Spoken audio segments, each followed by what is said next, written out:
Day it is today. Wow. The sky's partly cloudy. I mean, it's a very thin layer of clouds up there. I can see this, like, see the blue through it. Look at this. Very thin layer of clouds. Up a little bit thicker over there, but pretty much beautiful sky today. It's going to turn out very, very beautiful. I could just come out here and lay in the dewy this morning. Sorry, guys. Hello, Michael. I guess I read your message. It says maybe he'll restart in a bit. So I'm guessing my Wi-Fi out here is no good. Hey, let me go inside. It's not going to be good then. Came out to enjoy the Duyan, but it doesn't look like I'm gonna get to this morning. Not while I'm doing a live feed. Let me gather up my stuff here. We'll head back inside where I know I have good signal. I apologize for that. Is that better? We got signal now? Got you now. Okay. Thank you. Wow. I'm just going to try to lay in the Duyan. Can't even do that. I need to do some work about this Wi-Fi around here. It is seriously lacking. But now that I don't have the gaming going, I got all of this I can disconnect from the port and I won't have to worry about that it's not on. It shouldn't be taken away from my data, but Starlink has been bad all day. Yeah. Hello, Bill. Good morning. It's been bad for 3 days now.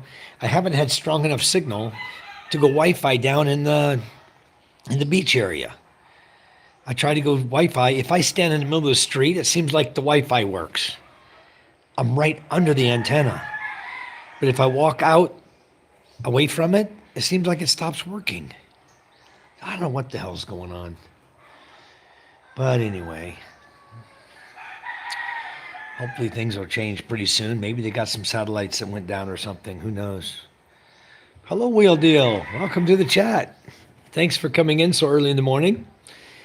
I was trying to call a gentleman. His name is Justine. He came new to my chat and he wanted to chat. I gave him my messenger. I told him I was going to call him this morning. Thank you. But he didn't answer his phone. I don't know what happened. Maybe he's busy.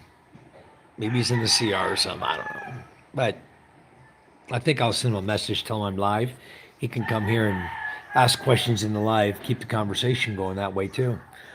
Hi, John Lanham. Yes, we had a wonderful Christmas. Busy as could be. I mean, it was a very, very busy Christmas this year. We did a lot more this year. A lot more was going on. We decided to do a little more, and we're going to have one more party for New Year's. And then we're going to stop for a while.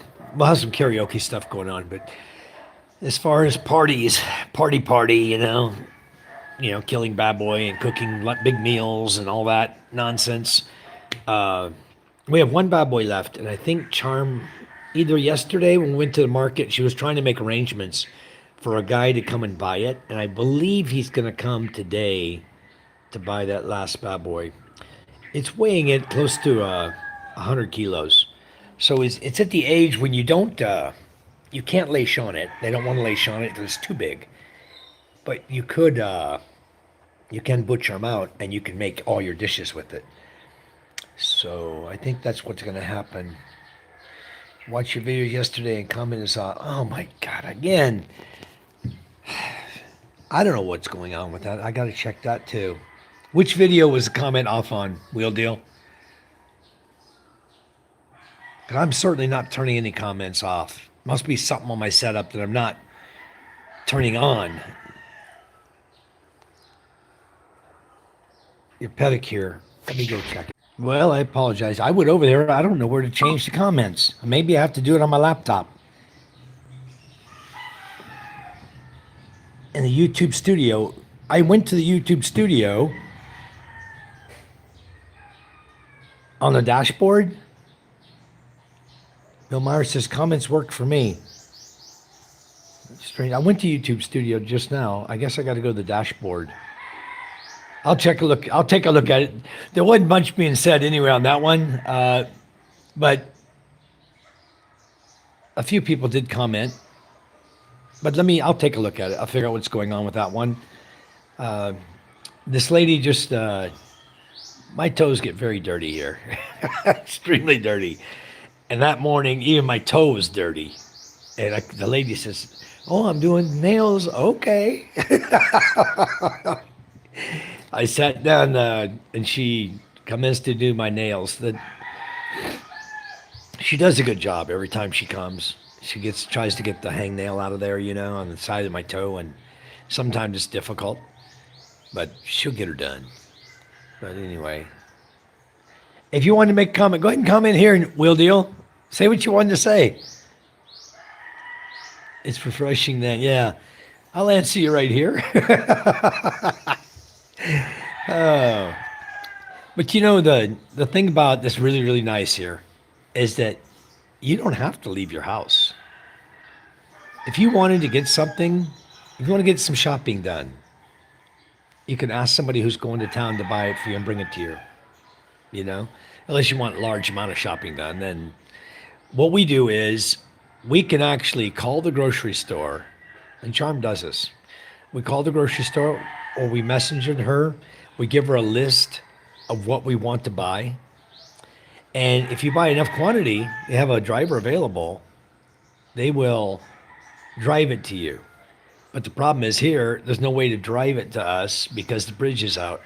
So it makes it so difficult for them, and they don't want to fool with that. I mean, if the bridge was working, they could drive across, they would drive it right to our door. They'd bring me a tricycle load of food if I ordered it and paid for it. And we can pay with Gcash. So really, I don't have to even leave here. I can order anything I wanted here. You want your hair cut? Somebody will come here and cut your hair. Your brother-in-law or your relative that knows how to cut hair will cut your hair. You want to get your nails done? Anything you want.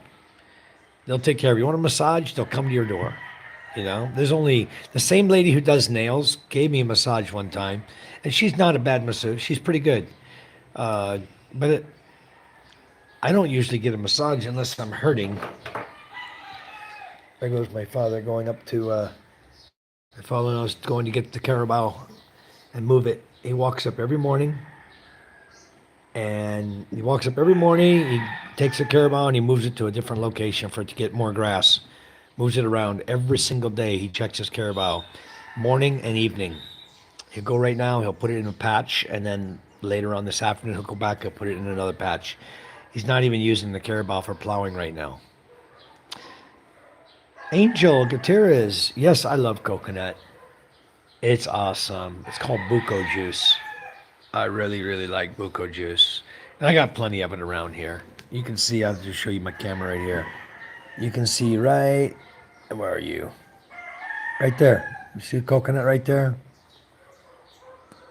Those up top, those are ready. These are old down here, the bottom here. Those two are old. The top three up there, those are ready to be taken down. There's some on the other side. There's a bunch right on the other side to the right side of the tree. You can see right there. Those are a little bit young, but these are ready to cut down. Ready for buko juice right there. So I got many, many trees. Oh, sorry, Rosalind came in the picture. But it's very, very delicious. I love it.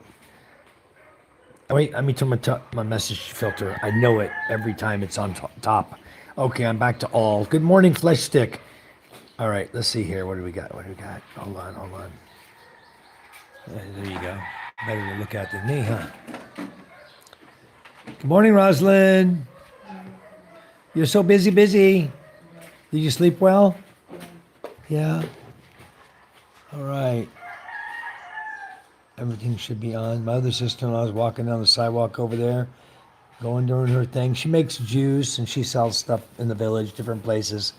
She'll take a box full of juice and some ice and she'll walk through the village and sell it, and then come back and get another box full and walk through the village and sell it. She works so hard just to make a few pesos.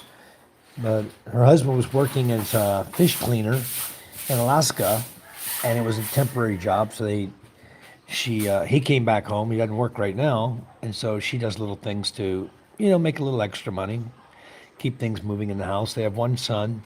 He's grade 5, grade kinder. He's kindergarten grade, 1 year above MJ. I'm a Japanese citizen, but my mother is from the Philippines. Well, that's wonderful, Will Deal. So you got the best of everything. You can come here to the Philippines and become a dual citizen, I believe. Carl Davidson says, hope you had a great Christmas. I wish you and your family have a blessed holiday season. Thank you, Carl. Thank you so much. We really appreciate it. I'm going to put you in here as a moderator as well. Having the blue wrench does carry a little bit of responsibility, guys. The responsibility behind it is to keep out trolls, and I have some good moderators who do that all the time in my chat. So those of you who are new moderators, if you're not used to it, just leave it alone. No need to block people. No need to kick people out. We got people who will do that until you get used to my chat and see how things are going. But it gives you the ability to go through everybody in this chat window and subscribe to them. You'll become part of their community, and then they will subscribe to you, becoming part of your community. So it grows our family, makes us stronger, makes our channel stronger, helps your channel make it stronger, and pretty soon we're all making money off YouTube. That's how it works. It works really good. My parents married for 22 years, and I'm 18 years old. All right. So what are your plans, Wheel Deal? Are you going to stay in Japan? Because obviously you understand English very well. And are you going to go to the Philippines, or what are your plans for your future? What are you going to do? I'm sure you get a much better job in Japan than you could even think about getting in the Philippines. The wages are so much higher than here. Good morning, Flesh Stick. How are you doing this morning? Much appreciated. Angel, where are you from? Where are you from in the Philippines? Oscar, how are you? Good morning. Good morning, brother. Automatic Lake. Yeah, Oscar's over in San Andreas, guys. He's I haven't met him in person yet, but he lives right in one of the ports that I used to go in and out of. I kind of don't go that way anymore because the port to Lucerne is a little easier for me. So, but I haven't gone through San Andreas, I would say, since 2022 or 2023 was the last time I went through San Andreas port. It's been a while, but one of these days, Oscar's going to come over here and visit me. I know he will. He'll come over and spend a week over here and relax and enjoy Masbate Island. Right, Oscar? I don't know either, Niels. I think that's a YouTube thing, that it won't allow you to select all messages to come on every time that way. It always comes in top. Every single time I got to go to chat filter and change it to all. And, afraid I'm going to miss something. It gives you a lot of selections. Yeah, complete simple life in the Philippines. That's it. Kuma, thank you, Kuma. Welcome to the chat. Kuma's saying, please like and subscribe, guys. Please do. You guys are always good at that. You come in with the thumbs up right off the bat. I really appreciate that. Says, I don't know, because I'm only 18. I don't have thinking. I'll enjoy the present. Okay. That's good. But even at 18, I was getting a general idea of what I wanted to be, what I wanted to do.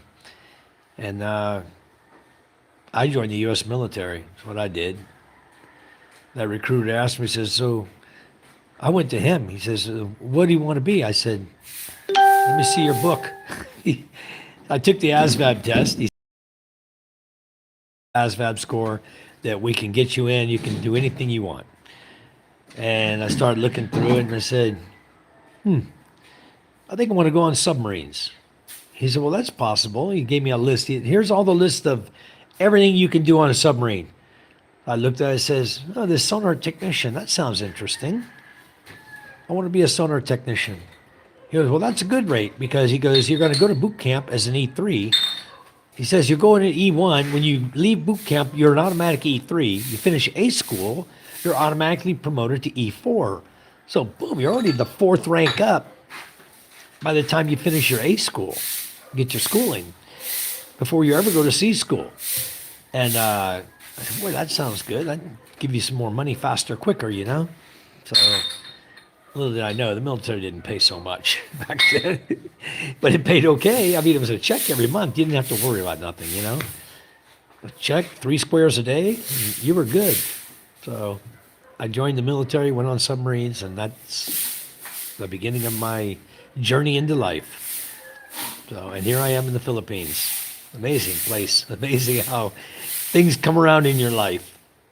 But I believe that everything is pretty much set for us in life before we're ever getting started in life. There's a path for us to follow. Okay? It's always there. Whether we recognize it or not, we're going to follow that path. That path is already designated for us, and we're going to follow it. So don't worry too much about what you're going to do, because it's going to happen. I want to be a police, but my temper's not good. It's very hard to manage. That's why I'm not going that profession. Maybe in the future. I don't know.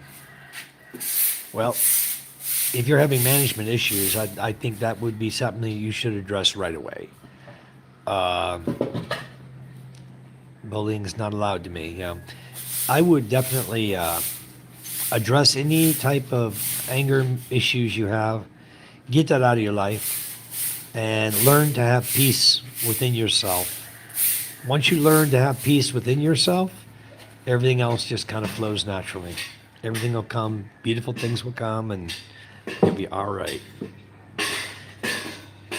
So, what a beautiful day we have today. It's going to turn into the hot blue sky. I know it already. That's right, Kuma. We all have a path with a purpose. I'm a firm believer, too. I believe it's preordained what we're going to do. And, you know, now at my age, at 65, I look back and I say, look back at the path I took, and I can see that everything was already planned out. Everything. Every marriage I had in the U.S., all the things I went through, all the hardships, you know, the good times, the bad times, everything that I went through was all there already. I was just living it. And then when I get over here, and when you sit back and reflect on your past and go back to your childhood and walk it through until now, and it becomes very clear. Everything becomes very clear. Mosquito out here again. Wish I could find. Where'd you put the zappers? Yesterday, it was underneath the yellow cabinet. The zapper. The red one. It was under the cabinet, in the yellow cabinet. Second shelf in the back. And yesterday I went to look last night, it's gone. In my room? Where in my room? In my room. My room's a big place. Which cabinet? Which shelf? Huh? In my cabinet? Closet?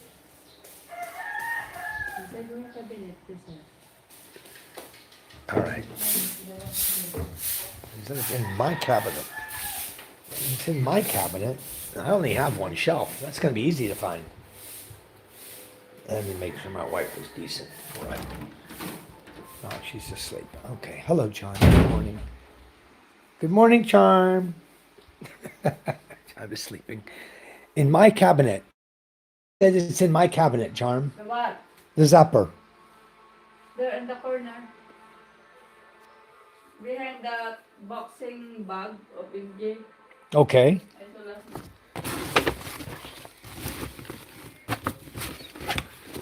Okay.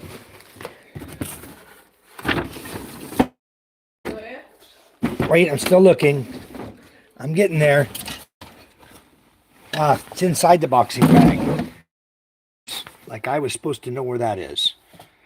Is that the only one, or are they all in here? Let's make sure it's working. This one doesn't even work. This is my zapper here. Mosquitoes are horrible. Oh yeah. Let's go get some mosquitoes. I saw them out there.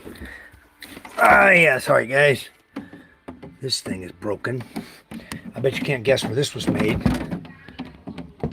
It goes backwards like that. Supposed to stand in front of the door. The shoes here. Made in China.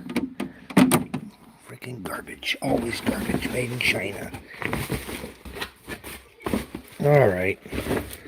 Let's go get some mosquitoes. We got our zapper now. Alright. Let Charlie have some darkness here and rest. She's watching her phone anyway. Now when the mosquitoes come, I'll have it made. Come on in here, cat. What do you want? Huh? You have food already. You have water. You have sand. Somebody got your kitty litter, huh? Well. What's wrong with the food you got? You want to give your food to the dog, huh? We give your food to the dog? Here. If you don't eat, I'm going to give it to the dog. Yeah. Picky ass cat. That's my Persian Maine Coon mixed cat. Smart cat. But pain in my butt all the time. Every time he walks near me, he wants to go eat something. And then he only eats like one bite. And the next thing I go, if there's still food there, he doesn't want to touch that. So I have to take that and give it to the dog and then give him new food. Okay, let's continue back here. Wheel Deal says, no second chance. I give the hard hit so he or she won't forget me the rest of their lives. Well, Wheel Deal, I think fighting is not the best option in the world. You shouldn't go after people with your fists, you know. But if they're bullying you, like I tell my daughter, okay, I tell her like this. If somebody is bullying you, you give them one chance to straighten up. You ask them nicely to stop. Then, if they do it again, you have my permission to go after them. And so, even MJ learned it. MJ, pick on him one time, he's going to come back with his fist raised. Hello, 1 star. Michael Lee, looks like a beautiful day in Masbate. Oh, it's going to be a gorgeous day. Beautiful, beautiful day. I'm in love and respect all Marines and soldiers around the world. They are heroes from their countries. Thank you. Thank you so much. Yep, you should. That's a good career to get into. The military will teach you discipline, teach you how to control your anger, teach you how to direct your anger when it's needed. I think the military is a good choice for you. Yep, made in China, exactly. But this one's working. You hear it zapping, trying to zap though. That means that there is a screen on here. It's a triple screen, as I explained to you yesterday. There's a hot in the middle, and the outside are the ground, okay, on both sides. So if part of the ground is touching, or like this, you got something stuck in it, like this right here, it can cause it to ground and short out. There's another one right here. It's just looks like a piece of a leaf or something. Okay, now it's not zapping. But see how close this one is? If you see right here, it's almost touching the inner screen. You got to just grab it with your finger, a little bit with your nail, and try to pull out of it. It's not working too good. If you can get it out away from that center screen a little bit farther, like that, then it will work again and quit zapping like that. Boy, it's got stuff in it. It can cause it to zap on the inner screen. Okay. So anyway, it's looking good on this side. Although it does have some stuff in it. A lot of times what I'll do is I'll take a plastic toothpick and I'll pick it out and get the stuff out of the screen.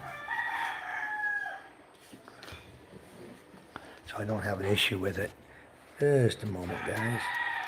I want to be able to use this thing. I want that mosquito to get zapped when he comes after me. Okay, we're good. All right. So the zapper's fixed. Ready to go. You'll hear it when I pop it. Okay. That was the gate. that's what I gotta do today.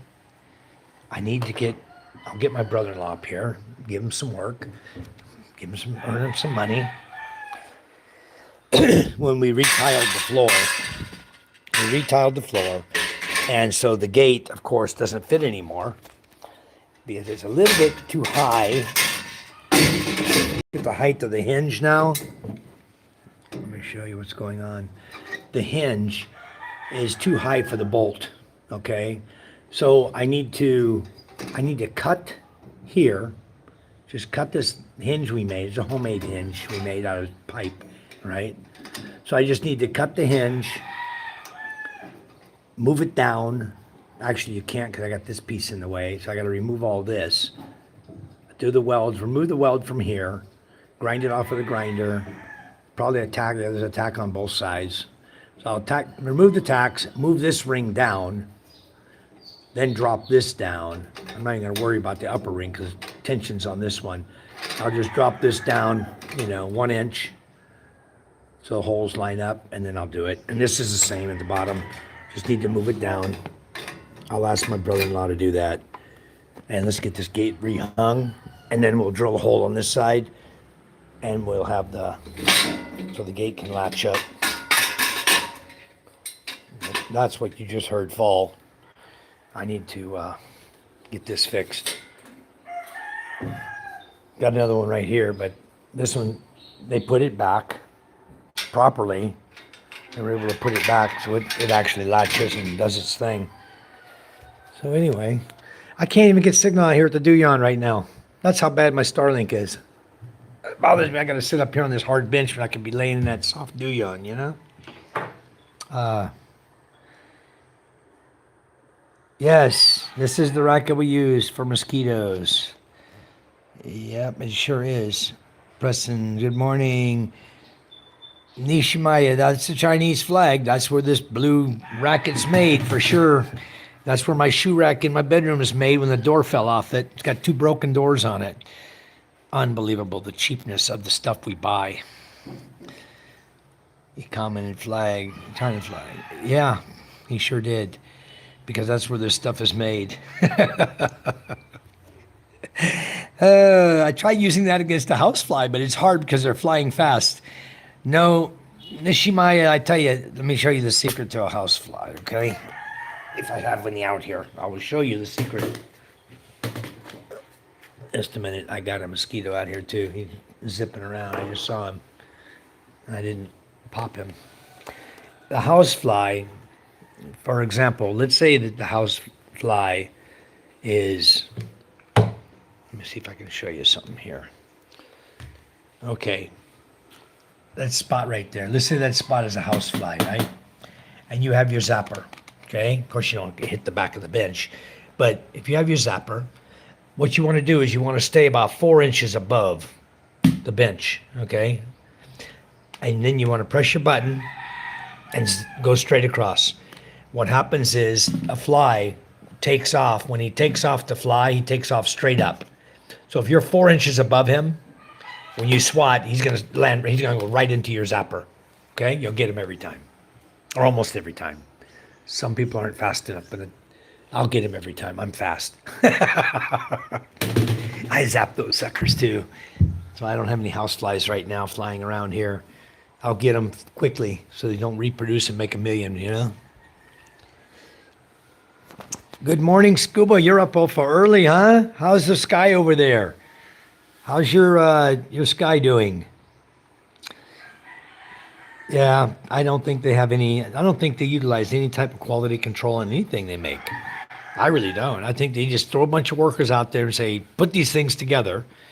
And you might get a good product. You might not. It all depends on how experienced a worker is. Whether he has 1 day doing it on the job or whether he has 5 years on the job, or maybe they're more meticulous when they're young and than they would be when they get older and complacent, But you always end up with crap. But it's not always, the craftsman didn't do a bad job putting it together. It's put together well. It's screwed together. Everything's tight. There's no gaps or nothing. It's done well. The problem is what it's made inside. You know, the capacitor inside, it's made to fail after so many cycles. So many times you do it, it doesn't charge anymore. Now it's garbage. Now you got to take that out, either buy a new capacitor for it, a replacement part, and put it in yourself to fix it yourself, or you need to buy a whole new one. And at 180 pesos, you know, $3, no problem. Just buy a new one. Cheap enough, right? But $3, $3, $3, $3, $3, $3, and China's getting rich, and we're getting poorer. Who is this? Good morning, Judith. What are you doing? Playing down stuff. Yeah, you still feeding the bad boy? Then, Find out from Charm if we're selling that bad boy today. She's in the room. She's awake. Can you do that? Can you ask her if we're selling it or not? Huh? We are?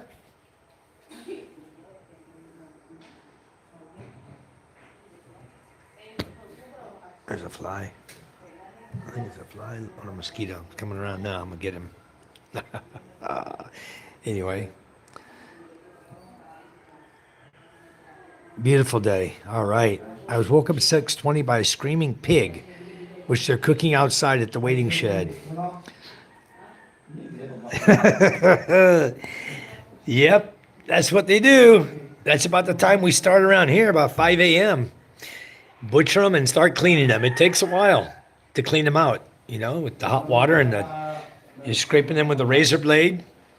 We use the double-edged razor blades, Gillettes, like we used to use years ago when we were shaving, when we were kids. We had a double-edged Gillette razor, and you put the blade in, and there's a mosquito out here somewhere. He's probably going to try to go after my legs. I'm going to get him. Not working. Nope. Dead. The light's not on. Dead bat. Dang it. Not working. Time to charge it. Crap. That's why the mosquito wasn't dying. I hit him twice. The other thing I did is I made my porch plugs and certain plugs in the house high enough where you can plug and they can hang there. If you guys do your outside porch or you do plugs inside in your homes when you're building a home here, what I always do is I put the switch for the lights, whether it be a 2 or 3 stack switch for the lights controlling a room, and right next to it I put an electrical outlet, okay? So that I have power right next to the electrical outlet, or I hang them higher like this.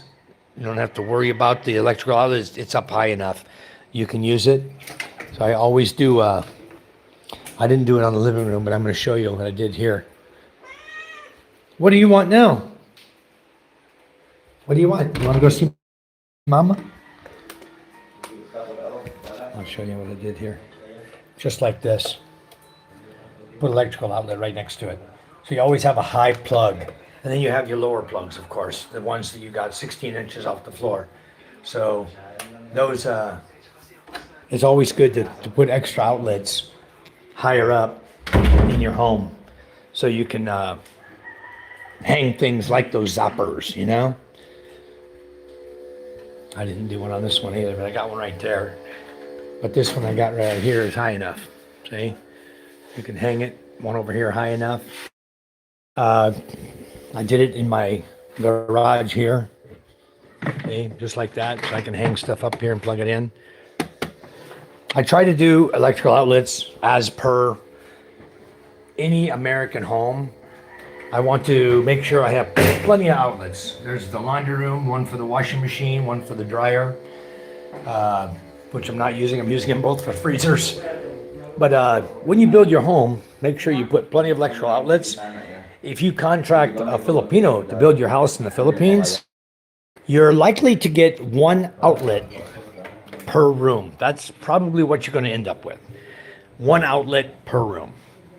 You need to be there when they're doing the electrical, and you need to designate exactly where you want every outlet to be and how high you want it. And keep in mind, when you're doing the electrical outlets at floor level, the ones above the floor, you know, that are supposed to be 16 inches above the floor, keep in mind they put an inch or inch and a half of cement under your tiles. When they tile your floor, they always make it really thick cement under the tiles when they set them. So that in most cases is because your floor is so unlevel.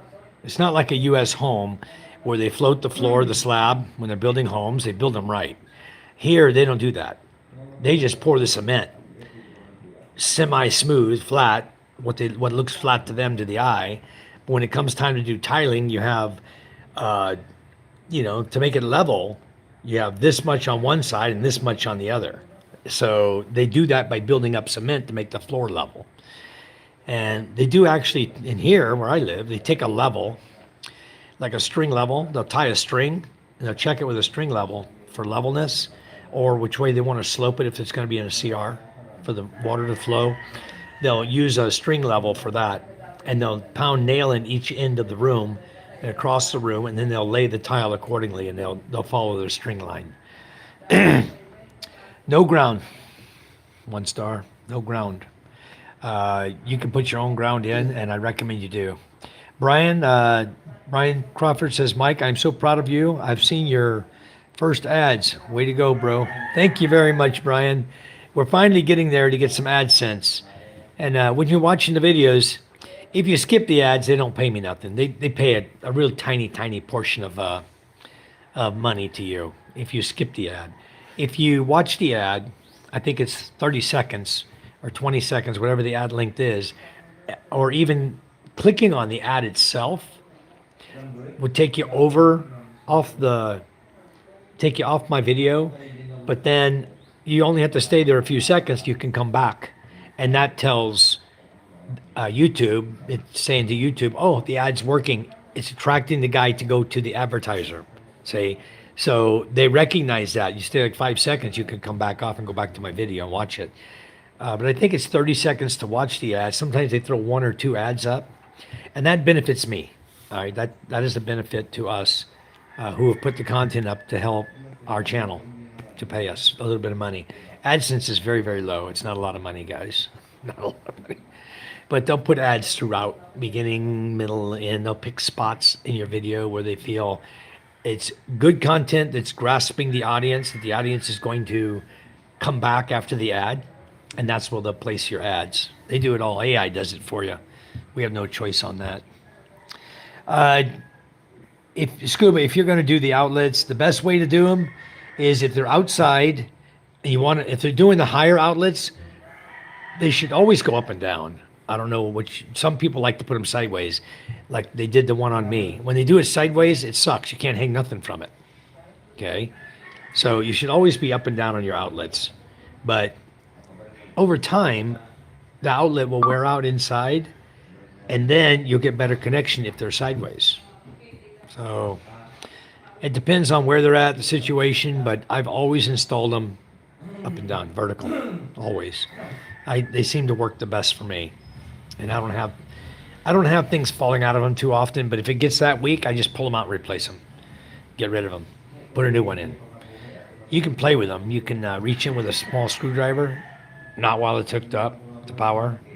Disconnect from power. Then you can reach in and you can move the little brass tabs inside. You can move them out a little bit so it becomes tighter when you plug things in, like a brand new one again. It'll last you a little while longer then, a couple years probably.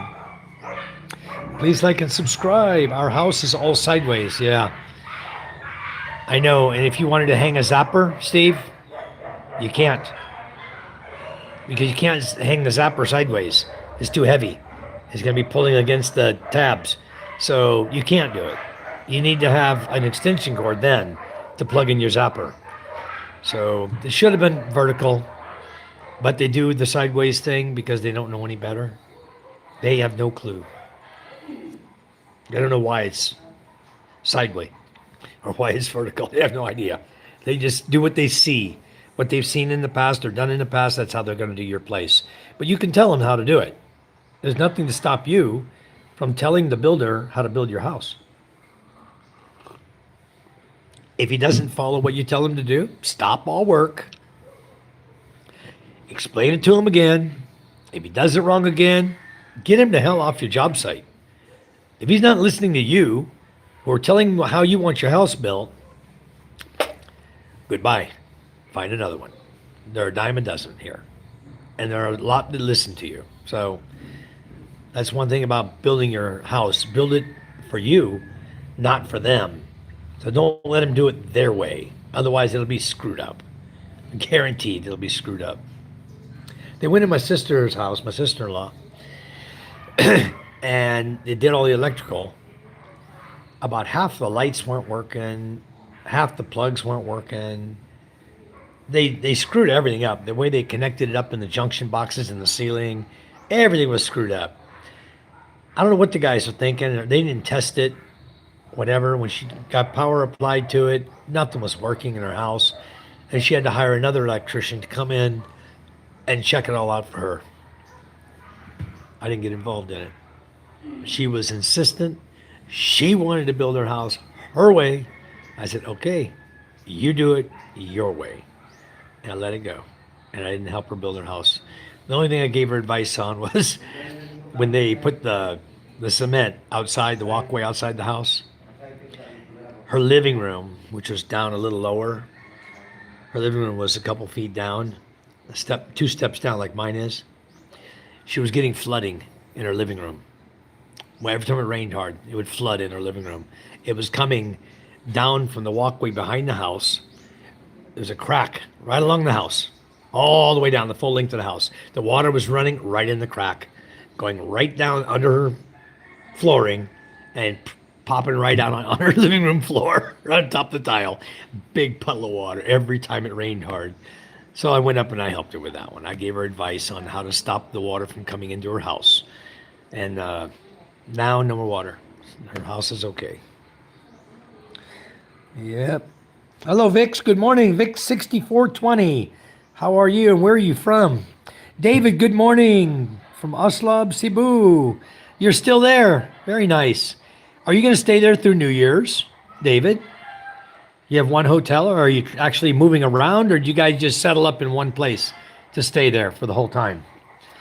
Josh says, who's building the blockhouse behind the basketball stage? Rosalind or Judith? That is the house of Rosalind. Rosalind started it. I expected it would have been done by now. But for some reason, I don't know why, for some reason, her boyfriend won't help her with it. Good morning, Kuya Mari. Hello, good morning. How can I help you? Yung Rachita. Huh? Where's the TN? In the bedroom. Okay. I go in. You want to? What? Go in. It's Crystal. What grade are you in, Crystal? 9? What? What grade are you in? 8 or 9? 8. 8? She's in grade 8. Yeah, she's 1 year above Micah. That's right. I know they missed each other when Micah left. When she left to go to high school, Micah was still in elementary school because they're best friends. And boom, one of them took off and went over to high school. Now Micah's in the high school, so they're all back together again. Davis, I leave the 6th of January. This is my girlfriend's home. Oh, okay. Very nice. I thought you were in a hotel over there in Oslo. Well, it's nice you guys got to go over for Christmas and visit our folks. Are you planning to get married pretty soon, David, or what are your plans on marriage in the Philippines? What are your thoughts of that? Oh, I'm just staying at the same resort. Okay, very nice. So do they own a resort there? Do they actually own a resort? That's nice. Maybe we need to go to Oslo and support them.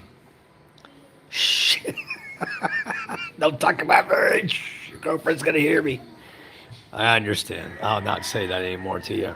I was picking on you anyway. I always ask the guys just to see what their response is. Then you know how serious they are. David's serious. He says, shh, he's serious. So they don't own a resort. You're just visiting there. Nice. I've never been to Oslo, Cebu. Never. One day I'll go there. Heard to say courting, not dating. Yeah, it's here in this country it's called courting. And you can go on a date, the first date with a lady here, and you're considered as being courting her. Because usually if she accepts a first date, she's expecting a second and a third and a lifetime commitment. They're very, very fast to fall in love with foreigners very, very fast. And I don't know. Maybe we treat them better than the Filipino partners, but I don't really see that happening. I have great brother-in-laws, Filipino brother-in-laws, and they treat their wives beautifully, you know? So, but yeah, there's not much there. So it would have to be going just to relax then. That'd be a place you'd stop by just to relax, but also the whales are there, right? I heard the whale watching is there. What do you call those whales with the spots, then? The whales that have the white spots on them? The black whale with the white spots over in Aslab, Cebu. What do you call those whales? The sleeper ones, the one people go out and swim with. I forgot. I don't know, you guys know what they call the whales. Tourists go over there to swim with the whales. Scuba says, Aslab is on my bucket list. So when we come visit, let's go. Maybe, Scuba. I think you're going to be quite busy, though, building your home. We may have to do that. We may have to do some travels. It's too far to take my boat to. I can tell you that right now. We're not going to be taking my boat there. It's just too far. We take a ferry into Cebu, and then from there we take public transportation over to that area, to Oslo. But no, I don't. I don't want to take my boat over there. Been 3 years now. That's very good, David. Make it 6. That's what Filipinos do. Bye, Kuya Mari. Bye-bye. See you later. You get your money? What? You get money? Yes. Oh, okay. Okay, Wheeldale, thanks for coming in. Get your anger management under control there. Whale sharks. Yeah, the whale sharks. Let's go swim with the whale sharks. Are they there now, David? So you could go swimming with them? Butanding in Filipino at Aslab. Jonah, thank you for coming in, Jonah. Thank you for giving us insight. It's called Butanding. Butanding in Filipino at Oslo. That's something I recommend you guys. I'm going to give you guys a little lesson here. I've done it once before. And I have Filipinas in here that can correct me if I'm wrong. But I won't be wrong on this one. Butanding, whale sharks. Learn the alphabet of the Philippine language. Learn the letters and how they're pronounced, the alphabet. And everything else will fall into place on understanding how to read words. That's your first step in learning Tagalog or Visayan or anything. Because they're all done the same way. All the alphabet is done the same way. It's not A-E-I-O-U. It's A-E-I-O-U. Okay, I'll say that one more time. A-E-I-O-U. So I is E. A-E-I. A-E-I-O-U. A-E-I-O-U. Verbs are killing me. They kill me. I don't even try, Josh. I quit trying to learn because they do. They kill you. Might go next week. Awesome. You'll have fun with that. That'd be beautiful. You know, if you get one of those plastic cases for your camera, for your phone, you can do the underwater and you can take nice pictures of it. And boy, that'll look beautiful. I'd like to see you post that up. Past, present, and future tense. Yep, they're difficult. It takes time to learn it.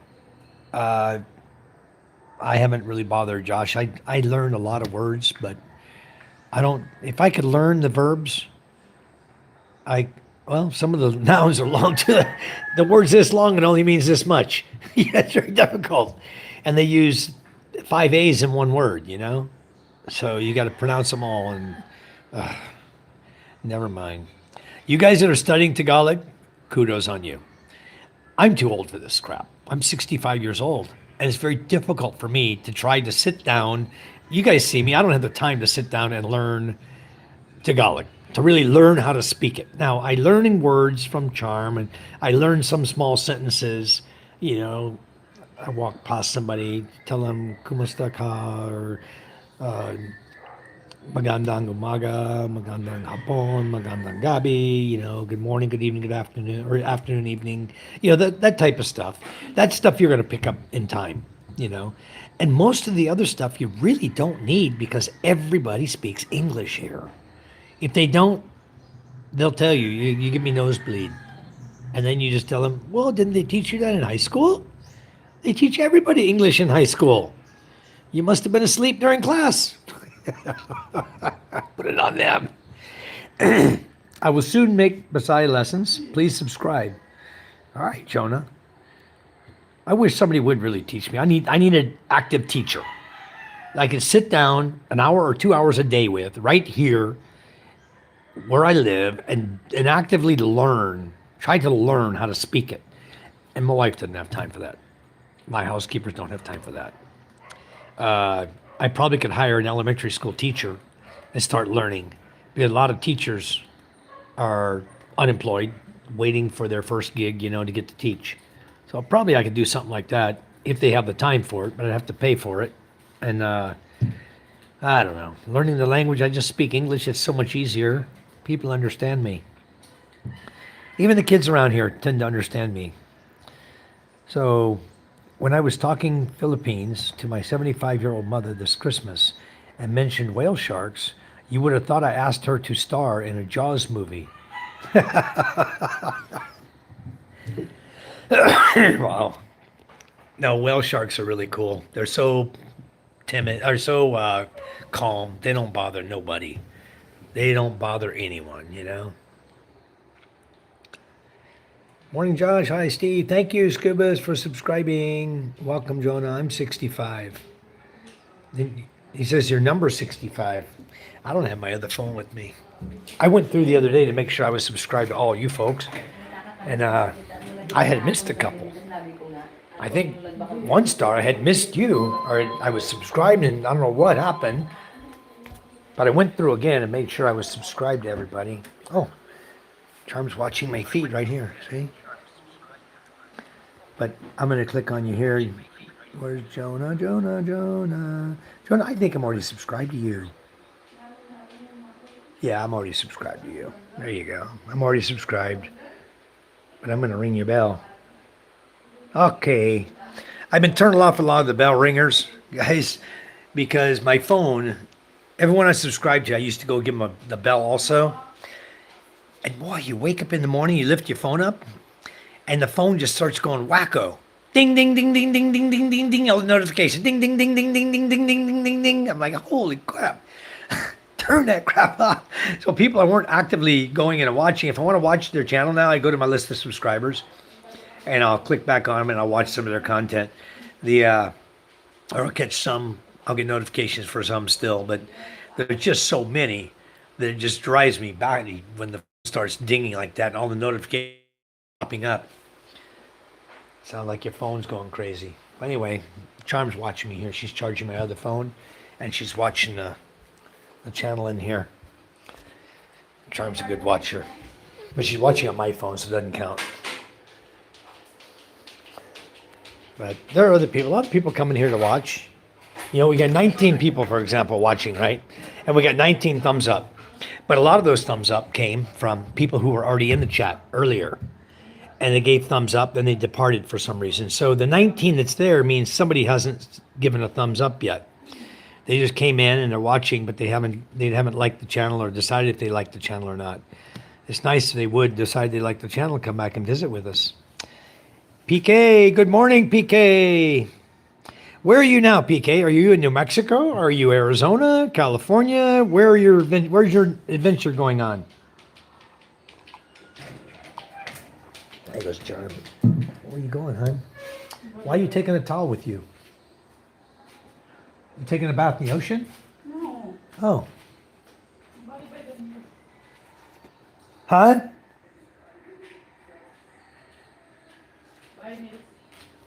By mule?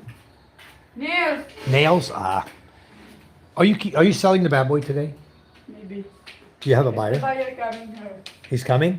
What'd you tell him per kilo? 170? Okay. I forget to ask. But before it's 170. I don't want to take less than 170. We'll butcher them for that. We can make that butchering them. Yeah. Right now, the price of Bad Boy is about 320. What's the price in the market right now, Charm? Market price for Bad Boy. I think it's around 320 a kilo. So if you have a 100 kilo, it's if you butcher it, you're not going to get that, of course. You got a lot of guts. But they eat the guts here, so you don't lose anything. They eat everything. Nothing goes to waste except his poop. His poop or urine that's inside of him. Everything else is eaten, you know? So when you butcher the Bad Boy, normally you give all the, we usually do is give all the intestines and stuff to the guys who are doing the butchering. Nobody's buying it. We probably should try to sell it because all they do, they take it right away and they clean it. They take it down the ocean. They turn the intestine inside out and then they clean it really well with the salt water from the ocean. Then they come up and they do a really good rinsing of the intestine with fresh water. It's easier to get it off in the ocean. You know, you let the grass and stuff, that whatever they've eaten, the feeds they've eaten, go out in the ocean. Feeds the fish anyway. But yeah, PK says, I'm in New Mexico. I'm planning on going to Ruidoso in a few days and going to record some videos and do a couple of lives. Very good, PK. Carl Davidson says, it's Orca. Thanks for subscribing, guys. Yeah, Carl Davidson Orca is it's a type of killer whale, all right. It's not the whale sharks that we deal with here, that's for sure. I don't think we'd be out there playing with them. They're getting pretty aggressive these days. Did you guys see the article? They're talking about the killer whales attacking cargo ships. The hell are they going to get out of that? Why are they attacking a cargo ship? It's amazing. What is getting them to that point that they're going to do that? Next thing you know, they're going to be eating people too. It's people swimming, just like they do seals. There's the bells from the church.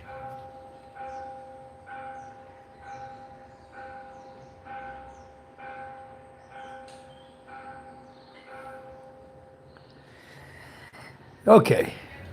When I harvest a pig here, I get ribs times 2, pork chops, tenderloin, hams, plenty of sausage. That's cool. I wish I had a slaughterhouse here.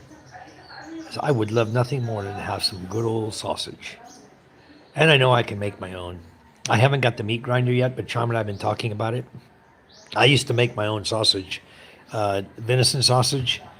We'd add pork in, bacon into our venison, and then we'd add all our spices in to make smoked venison sausage. When I was living in Mississippi, we were doing it every year, and we had meat forever, all year long. You always have meat. And when I was living in California, I would go back to Mississippi or I would go to Oregon. Those are the two locations. I would go up to Coos Bay area, or I'd go back out to Mississippi, to Brandon, where my brothers live. They have so many deer out there. And only kill what you can eat. You know, we kill it, clean it, grind it all up, package it, freeze it, put it in a cooler or in a carry bag, and fly back to California with it. Throw it in the freezer. Last you a year. I bring back so much meat. I just had to balance my load in my bag to make sure I wasn't over 50 pounds, you know? Everything had to be under 50 pounds. So I would just get several carry bags, throw all the frozen meat in it, and those are my check-in luggage. Everything was good to travel years ago. Nowadays, an extra check-in luggage bag runs you about $100 a bag. It's crazy. The cost of things these days for extra stuff. PK says, I have a big meat grinder plus a big sausage mixer and sausage stuffer. Bring it with you, PK, even if it's 110 volts. Guarantee you, we'll put it to good use over here, and that's how you can make good money. If you're making your own sausage over here from Butchered Bad Boy, you're going to make it up, people are going to buy it.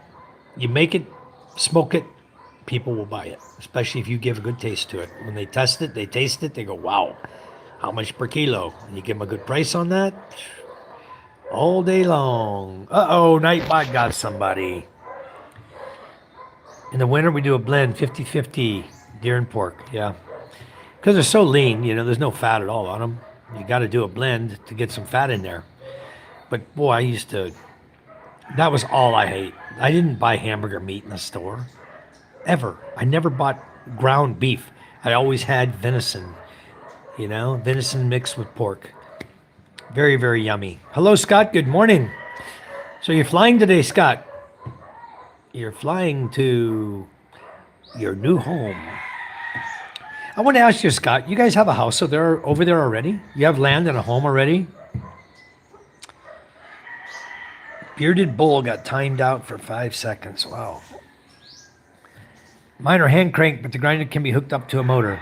I have a hand crank one here, and frankly, PK, this is the biggest piece of crap I've ever bought. I've had hand crank ones from the US, but these, as soon as you start sticking the meat through them, it doesn't cut. It just jams up.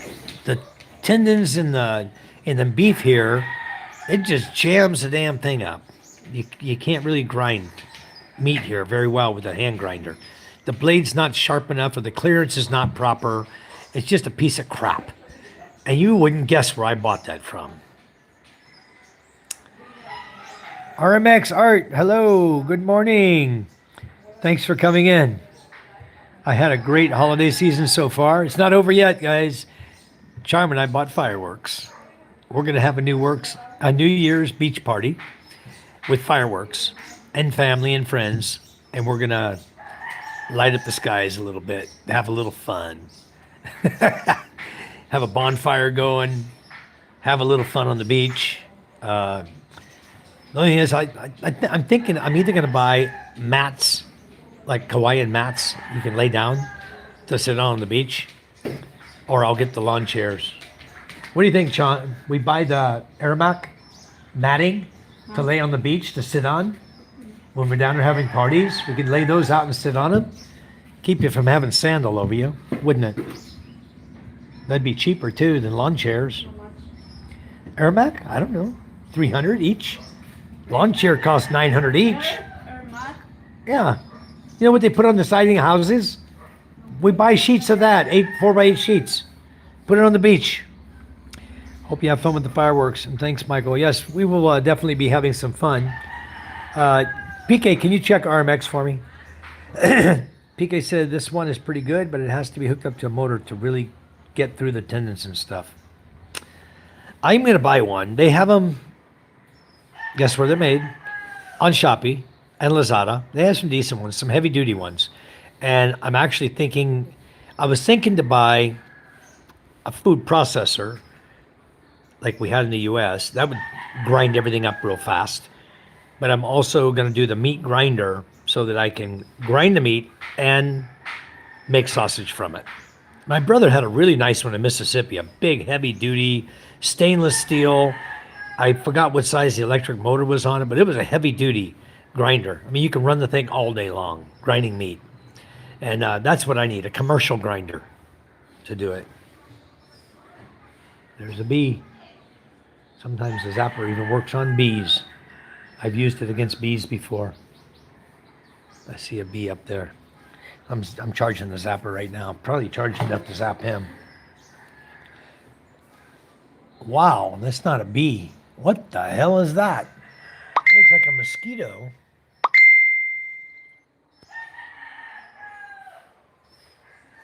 He's on the green right there. This thing just came flying by. Looks like a giant mosquito. Well, probably not best to leave that guy around here. See if the zapper's working.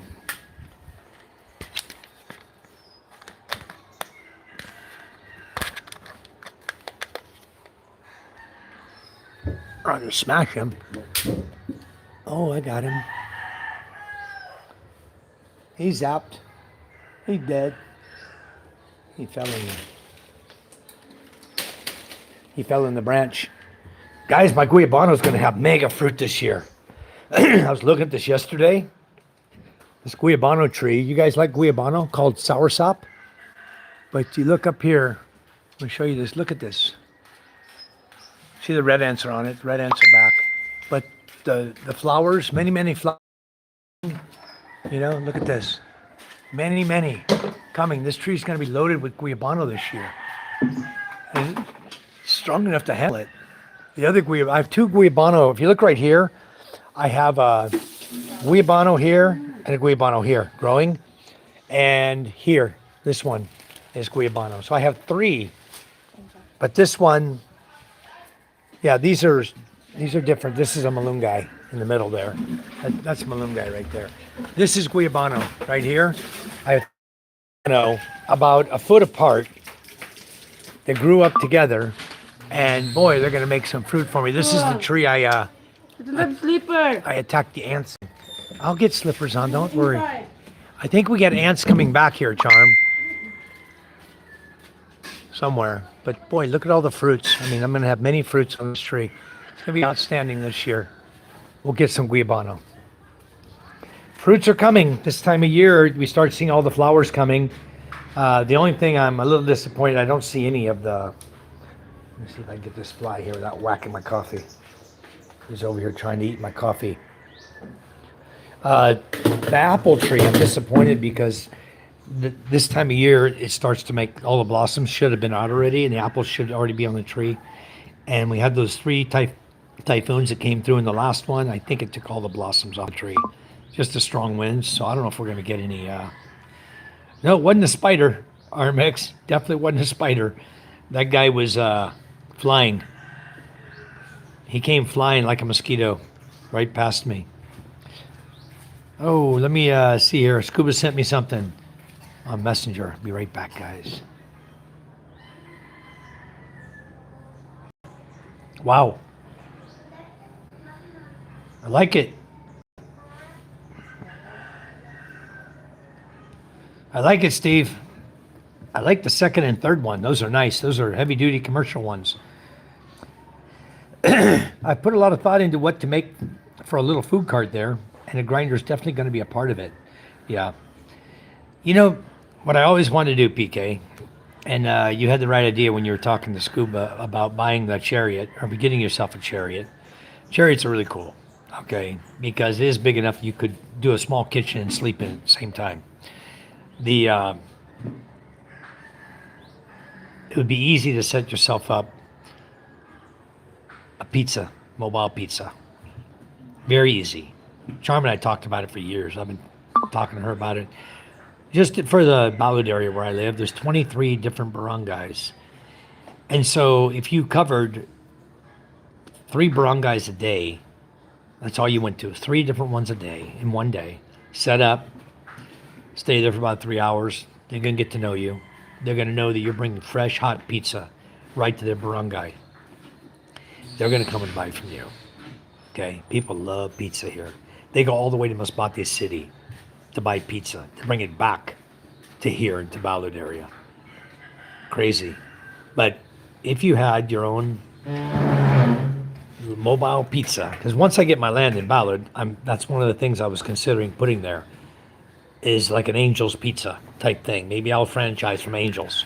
They'll provide you with all the goods, and all you got to do is provide the building, and that'll be your building and your equipment, and then they provide you with all the foods. You don't have to go out and make the foods. But that's one of the things I was considering, was a pizza place in Ballard, because there's nobody that does it. No good pizza. The ones who are selling it there are buying it in bulk from Masbate.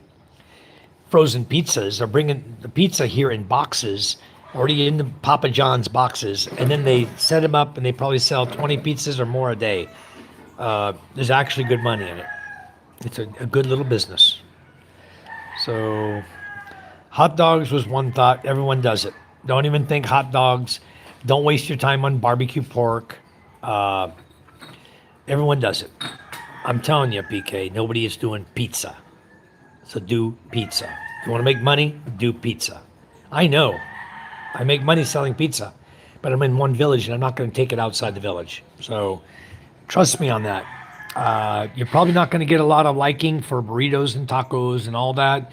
They don't know Mexican food too well. It's going to take time to establish that type of business, getting the tacos and burritos to sell. There's a red ant. But I mean, it can be done over time. But pretty much every taco, burrito, Mexican restaurant that's tried to get started here doesn't do so well. The one I saw in Cebu that's doing well has salsa dancing.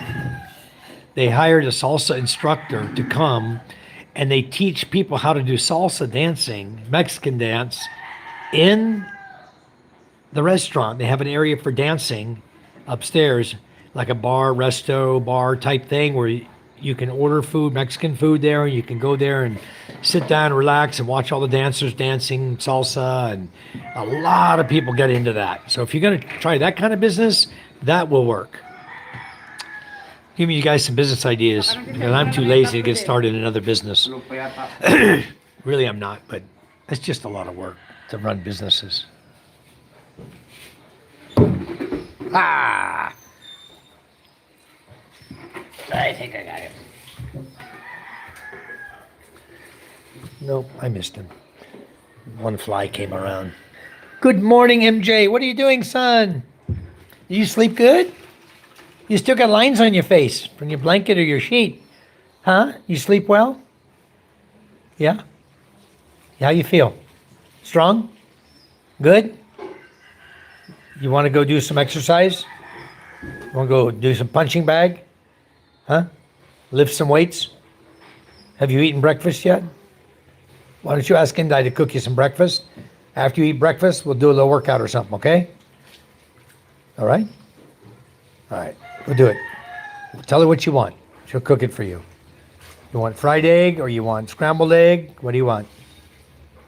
Yellow. Huh? Yellow egg. Yellow egg?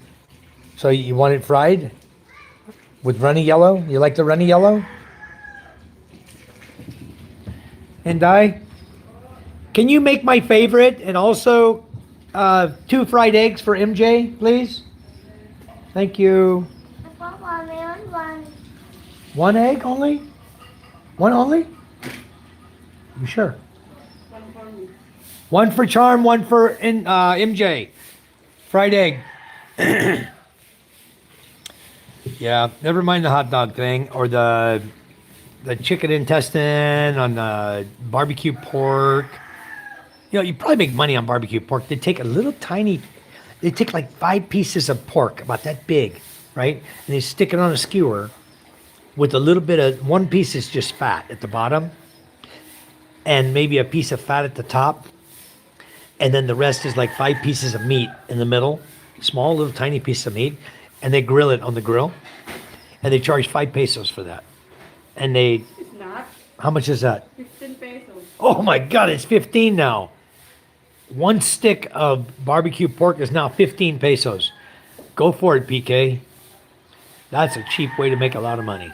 That doesn't cost much to put that together. And you can actually make your own Hawaiian sticks too if you want to. 15 or 10. How much are a pack of 100 Hawaiian sticks? 20 pesos. 20 pesos for 100 sticks, Hawaiian sticks, barbecue sticks. Just soak them in water, put your pork on A there. lot of people buying that, especially hot dogs. Yeah, especially hot dogs. So there you go. If you're going to set one up, just don't be right next to somebody else doing it. Because, what? No egg. Really? Kailangan ko ulit, pakwan na lang. I thought we bought 3 flats of eggs. I give that to Mama because Ah. we have a lot of eggs. Can you go to Mama and get a flat, please? One. 1 flat, yeah, 30 eggs. We bought 3 in Ballad and she gave them to her mama, so we have no We eggs. have a lot of eggs before. That's why I... Well, we eat a lot of eggs. In this family, we eat a lot. Ella can eat 10 eggs a day. She's a grown athlete. She loves her eggs. Scott says, I was finally able to get an appointment at the U.S. Embassy this morning for end of January. I can get my legal capacity to marry affidavit done. Wonderful. Wonderful, Scott. So you'll still have time beyond that to get married before you take off, if you want to get married before you take off, or are you going to wait till you get back? Maybe you make her wait. Make Isa wait. She's not in my channel right now. She probably won't even see that little part. You tell her, oh, you know what, dear? I think we have to wait now. I just want to wait till I get back from the U.S. so we have more time together after I get back. I don't have to just get married and leave right away, you know? Give her some excuse. I got the sun glaring coming in here now. It's messing up my live feed, causing it very difficult for you guys to see me. It's just turning to blue sky now. You can see starting to turn blue up here between the trees. Clouds are going out, burning off. They'll burn off. It'll be a beautiful day. Well, that's good. Congratulations, Scott. It takes all of about, I don't know what it'd take me, 15 minutes. Go in with your information. They will run it through the computer. You'll go have a seat. They'll call you back up. And you pay, I think it's $50. You pay for your capacity to marry, cinema or whatever they call it these days. Anyway, get that. But then you also have to do the 10 days, Scott. You have to do the 10-day seminar before you're allowed to get married. In most places in the Philippines now, they require that. So you and your spouse, to be your wife, will be going together to do 10 days of seminars. How many hours a day is that? 4 hours a day, Charm? For marriage seminars. What did the other guy? Huh? We didn't do that. I know we didn't do it, but Yang did it, right? Yeah. That was like 4 hours a day or 6 hours a day seminars for 10 days. They do, all they want to do is they want to know one answer. Do you love each other? They don't want marriages to fail in this country. And they're dead set against failed marriages. So, and then of course they're going to feed you that line that you can't get divorced. Don't believe that for an instant, because this country doesn't control your ability to get divorced if you're an American. You can go to America and get divorced. You can go to Guam and get divorced. You don't have to be married in the Philippines. If you don't want to be with the woman, don't let the law here that says you can't get divorced. That's a bunch of bull hockey. That's the lies the girl will tell you. Okay? That's another one of their little claws they got sunk in there. They want to grab you and say, you can't get away once you marry me. That is my solder sucker. You click it like this, and when you're soldering solder and it gets liquid, it gets melted, you push that and it sucks the solder up into it. It's like a little suction. It's like Very like slow, for wasn't it? That was very slow. It's supposed to go faster like that. It goes like that fast. I was showing him my solder sucker for my soldering. He was curious as to what it was. Hey, How about like for a doctor? how'd you get this? It's supposed to be in my garage. Laying in there? Oh, nice. Thank you. So, anyway, another one of my tools. Laying out. Somebody borrowed, didn't put away. Capacity to marry is awesome to get that done. All of you guys that want to get married in the Philippines at some point, make your appointment. Get it behind you. Just save the document. Okay? That's one thing you should do. If you're looking for a Filipino wife, get that done as soon as you can. Get your appointment, go get it done, and then just hang on to it. That way you don't have one more thing you got to run back to Manila for. Me, I hate the city. I hate going to Manila. But if it's something I have to do, I go. I pull up my bootstraps and I go. You know, I didn't want to go the 2 trips I did, the CMP exams. I didn't want to go to either one of them. Honestly, I didn't really care so much about the fighting through all the crap to get disability increased. I really don't care at this point. Later in life, it's going to help me. So I thought, okay, let's go ahead and get it done. Get her done. Don't put off to tomorrow what you can do today. So we did all that. We're done. All of our appointments, I think, are done. I hope so. I'm going to get that fly in a minute. I'm going to show you. You can get a fly with a zapper. I got one out here flying around. He's trying to get in my coffee. I'm going to get him. Anyway. I'm going to whack my bench. I got the bench instead of that. Anyway, Papa, put him down. look at Tiger. He knows how to walk. Put him down, son. He wants out there. He wants to go use the CR out there. The issue, getting wholesale ingredients, not buying retail. It's difficult to get that. But then again, you need to talk to the manufacturers, but if I'm going to do a franchise like Angel's Pizza, and they may charge you for Angel's Pizza franchise, maybe 5 million Yeah.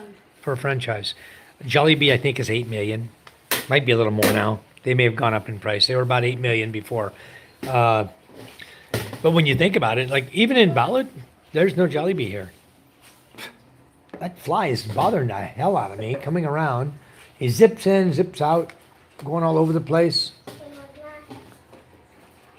I'm going to have to do him the old fashioned way, guys. Let me put my phone down. The zapper, I'm not able to get him with it. He's very tiny, tiny little fly. He's right there. Ha ha! Got him, huh? And that's how it's done. Goodbye, fly. Just go about 4 inches above him and whack. I heard him zap. I got him. He landed somewhere. I don't know where, but he's dead. I nailed him. See, he was a tiny little guy. He wasn't a big old fly. He was just a tiny little guy, and he fit right in the mesh. So he got zapped. Yeah, I got him good. Not to worry about him anymore. I was going to do the old-fashioned way where I just clap my hands above him and kill him. Yeah, we talked about a couple of names and things for Expat Run Pizza Place. I wish I could remember the names we thought of. They were great. We'll get back to that one day, PK. We'll sit down. We'll come up with some good things. There's so many opportunities here. I just have not exploited them all. I'm going to get to them though. One day. I don't want to be the one doing all the work. I don't mind, going in and getting it all set up so it's running smooth, and then after that, turn it over and let somebody else take off with it. Because I do know how to do business here, and it's not that difficult if you know what you're doing to get set up in it. It's really nice. John Hoover, good morning, John. How's Ukraine this morning or evening for you? Looks like the start of a good morning. It is. It's going to be a great morning. And I'm also going to, oh, there you are, Win. Can I go fishing with you tonight? 5 kilos. 5 kilos? Can I go with you tonight? Where are you going? Far? Just out here only? You be there, far? I think we should go far. Try Hungan. Just test out the waters. Or not. Or not. It's far, hon. You'll be sleeping. You'll be in the way. When we go close, we will. Out here. But far, we're going far. Yeah, it's a long ride out there. It's an hour and a half ride out there, hour and a half back. It's far, son. It's too tiring for you. There's no school, but He wants to go, bring me. maybe if you take a nap this afternoon, maybe by 2:30 or 3, you take a nap until 5, till we go, till 3:30 or 4. You take an hour and a half nap this afternoon, and you can go with us, okay? That way you'll be awake. Plunger. Huh? What do you need? Maybe the plunger. Plunger. Not working. Plunger for what? Your motor. Hindi lang. Oh, really? Okay, we have new. I believe I have new injectors. The plunger? Oh, no, I don't have. Yeah, try to clean it. So one of the boats, the plunger's giving him problem on the diesel engine. He'll get it fixed, so. Yeah, exactly right, Josh. I got my Sriracha. You guys see that? I show you? I got my Sriracha. I was looking for it. We were in, I think we were in Robinson, over in Tagaytay. And we were walking through the store, and I saw they had the Red Rooster Sriracha, the hot one. I got 3 bottles of it. I don't buy just one. If I know, I'm not going back to Manila. And Robinson it is to buy from Shopee and ship it here. So I bought 3 bottles, and I was cutting up potatoes and onion. She does such a good job with breakfast. I'll tell you what, it's my favorite. I like her breakfast. Very nice. But I got my my Red Rooster. I don't know where she put it. I can't find anything these days. You see, there you go. I got 2 bottles there, and I got 1 bottle out here somewhere. Ah, And definitely two things I like on my potato and egg. Black pepper and sriracha. MJ, your egg is ready. So I will have, that's going to go with my breakfast right there. The hot chili sauce sriracha. I love that. Good stuff. Whose egg is that? MJ's? Do you want egg? You better tell her. She's cooking breakfast now. She don't want to be all day cooking for you guys. MJ, where'd you go? 1/3. Well, maybe you eat this egg then.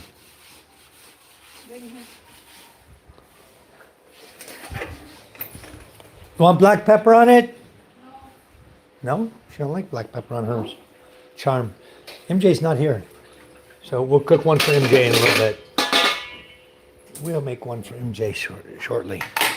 All right. We'll get Charm fed. She's out here washing right now, doing laundry. Here you go, hon. Why are you doing laundry? This is my clothes. I will yeah, my clothes for them. Huh? This is my clothes only. But you don't do my clothes? No, Wow. we use that for washing. Huh? We're using washing to laundry your clothes. You're doing yours by hand, but we have to have ours done by the maid. Where are they at? Are they doing laundry today? Yeah, we can. Where's they at? I don't know. Where's Norland? Hang on. Hangan. Somebody's sweeping. There's Judith down there sweeping leaves. She's down there on the sidewalk. I don't know where my slippers are. I want to go walk down here and see if my signal will work, guys, on the beach. We'll see if I got a little signal down there while I'm waiting on breakfast. I'll be dogged. I don't have a pair of slippers out here. Hey. Find some slippers here. Turn off the excess lights. Always leaving lights on. Fan on. Got a fan going over my bedroom. This fan, guys, is 12 volt. I use a 12 volt fan over my head, battery operated. Runs all night long, all day long if I want. I have solar power. So I don't have it hooked up to my big solar system. An electric fan. I use a ceiling fan at night. What?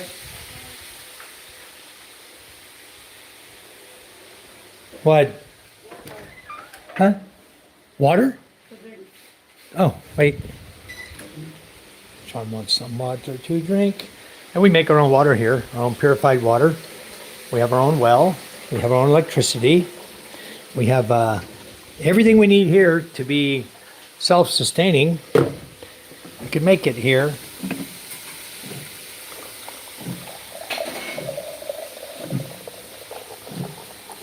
I need to make a few more mineral waters today, or purified waters today.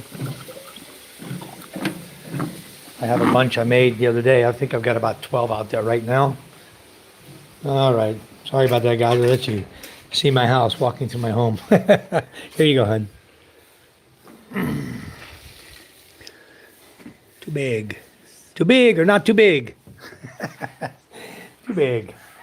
My slippers must all be in the back. I don't see any slippers here. Here's the fan running. And nobody here to enjoy it. And then I will turn on the other fan in here. This is better to run anyway to cool the house down.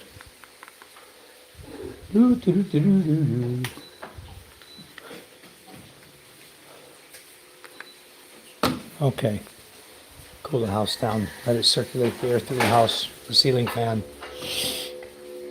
Yeah, nobody's doing laundry out here.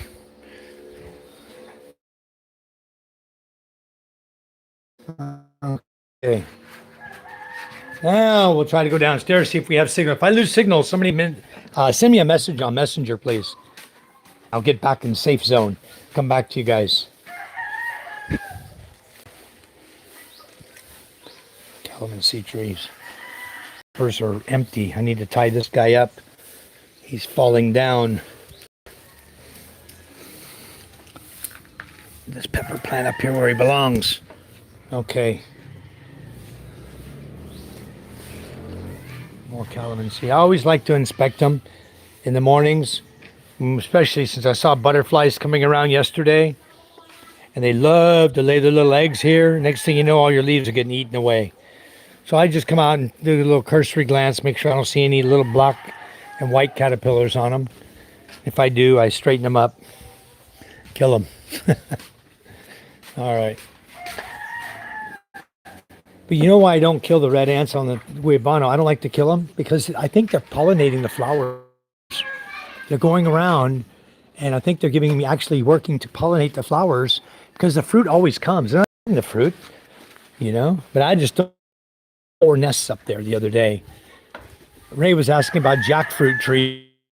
I guess he didn't see this one that was right here next to him when he was going down. Okay, I sprayed this one. It had worms got in it. I sprayed it. You see the new babies coming right there? Baby jackfruit.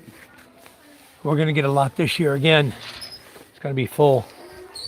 But I'm disappointed my star apple trees have no apples on them. Nothing. Another kid's here. She's sweeping, cleaning. The neighbors. Are you watering the tomatoes? You watering the pepper and tomato for me? Okay, just use the rainwater. You need to move the dirt and stack those back normal. Just dig the dirt out and make them flat again. Somebody knocked them down climbing through there, I think. So if I lose signal, let me know, guys. We'll go out here. Burning trash on this corner. I still got to get that quad CDI fixed again, so it'll stay running. It may not be the CDI, it could be a fuel issue again. I should be clear. I should have signal now. Do I have signal, guys? Somebody say something in the chat for me, please. PK Johnson, Ukraine. Okay, I got it. I still got signal down here. Good. What's up, Lucas? What are you doing? You have 2 spinners, huh? MJ asking buko. MJ always asking buko. Yeah. MJ, Get the glass. son, your egg is ready upstairs. You don't like? Well, you get buko, then you go get egg, okay? Oh, you eat your egg. MJ's always asking for buko juice. Good thing we have trees with plenty of coconuts on them, huh? We have plenty of buko on our trees. Every coconut tree here is loaded now. So MJ will get some buko juice this morning. But I like that coconut tree. Yeah, we got another dwarf coming right here. We're gonna have this dwarf coconut tree too. I'm thinking about cleaning all these weeds out of here. Get all this trash, get all these weeds up, the rocks out of here, and I want to make this grass. I'm thinking about making this all a grass area. Why? Because it'd be nice to have a yard of grass, wouldn't it? Huh? And put our goat and caballo. Good and caballo. You want goat and caballo, huh? Yeah. MJ wants a kending and a caballo. A goat and a horse. But, Papa, like, Here come your buko. It's almost there. Look at that. Papa, you know, they There you go. There you go. Put your picture. Okay.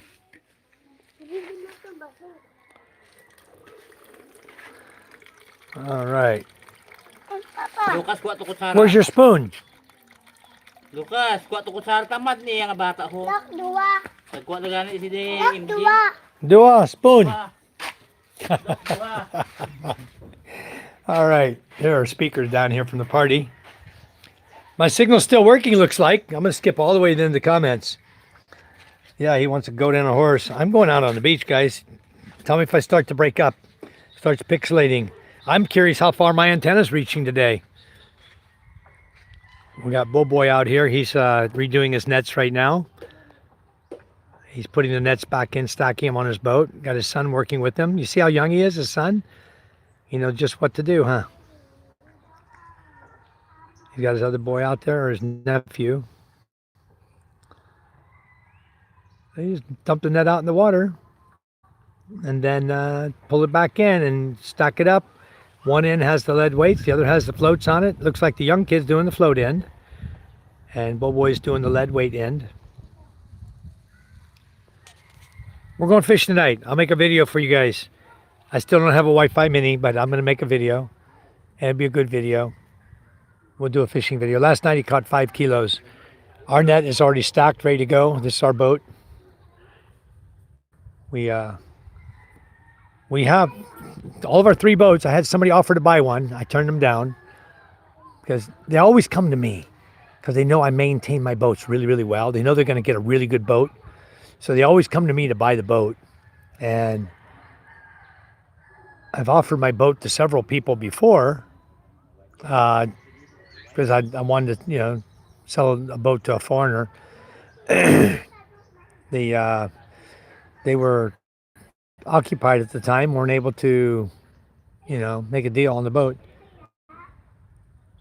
There's a big old boat coming over there. Who is this? Oh, that's Mario. His niece. Walking out there.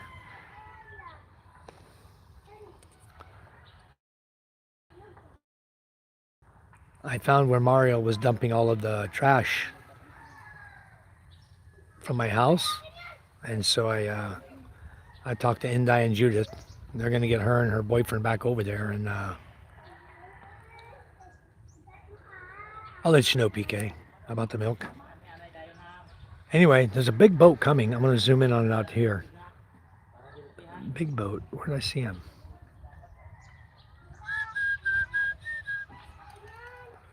Can't be him.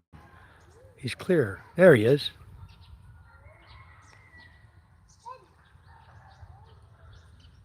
Looks like a passenger boat. Interesting, because I've never seen him coming this way before. Doesn't look like a zipper or fishing boat. Almost looks like a military boat of some kind. Can't really tell. I don't see the outriggers on it.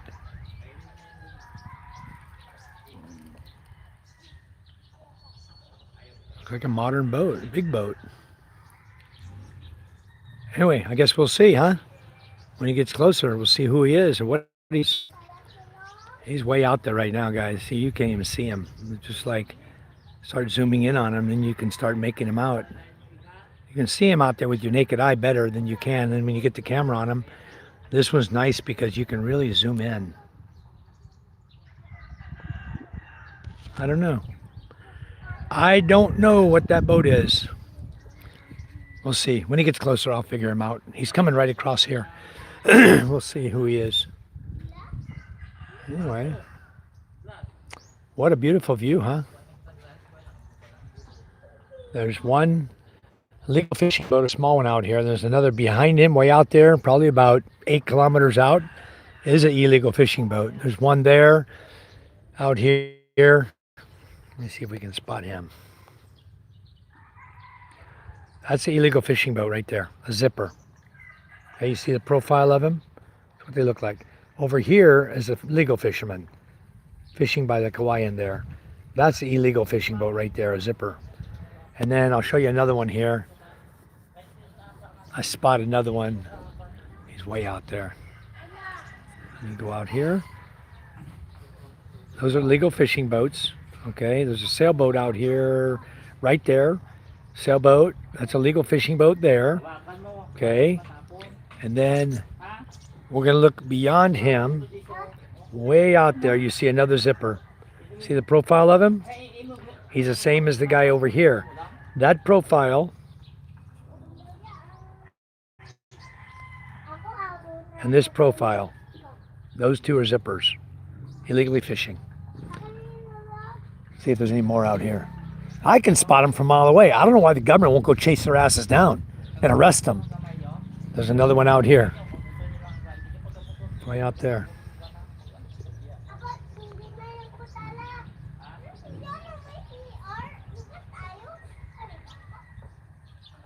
Where'd you go? He's way out. This one's way out there. But this one's even closer to land. This one's right off the coast of Hungan. The coast of Masbate. Those others are farther out. I can't see him now. He's way out there. Yeah, he even disappeared. Oh, there he is. Wow, he's almost naked. Even with my naked eye, I can barely make him out there. Rocks. Left.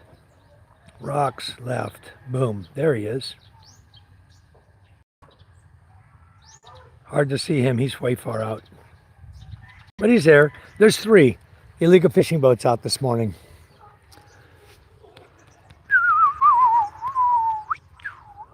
So, wow, it looks like it's going away now.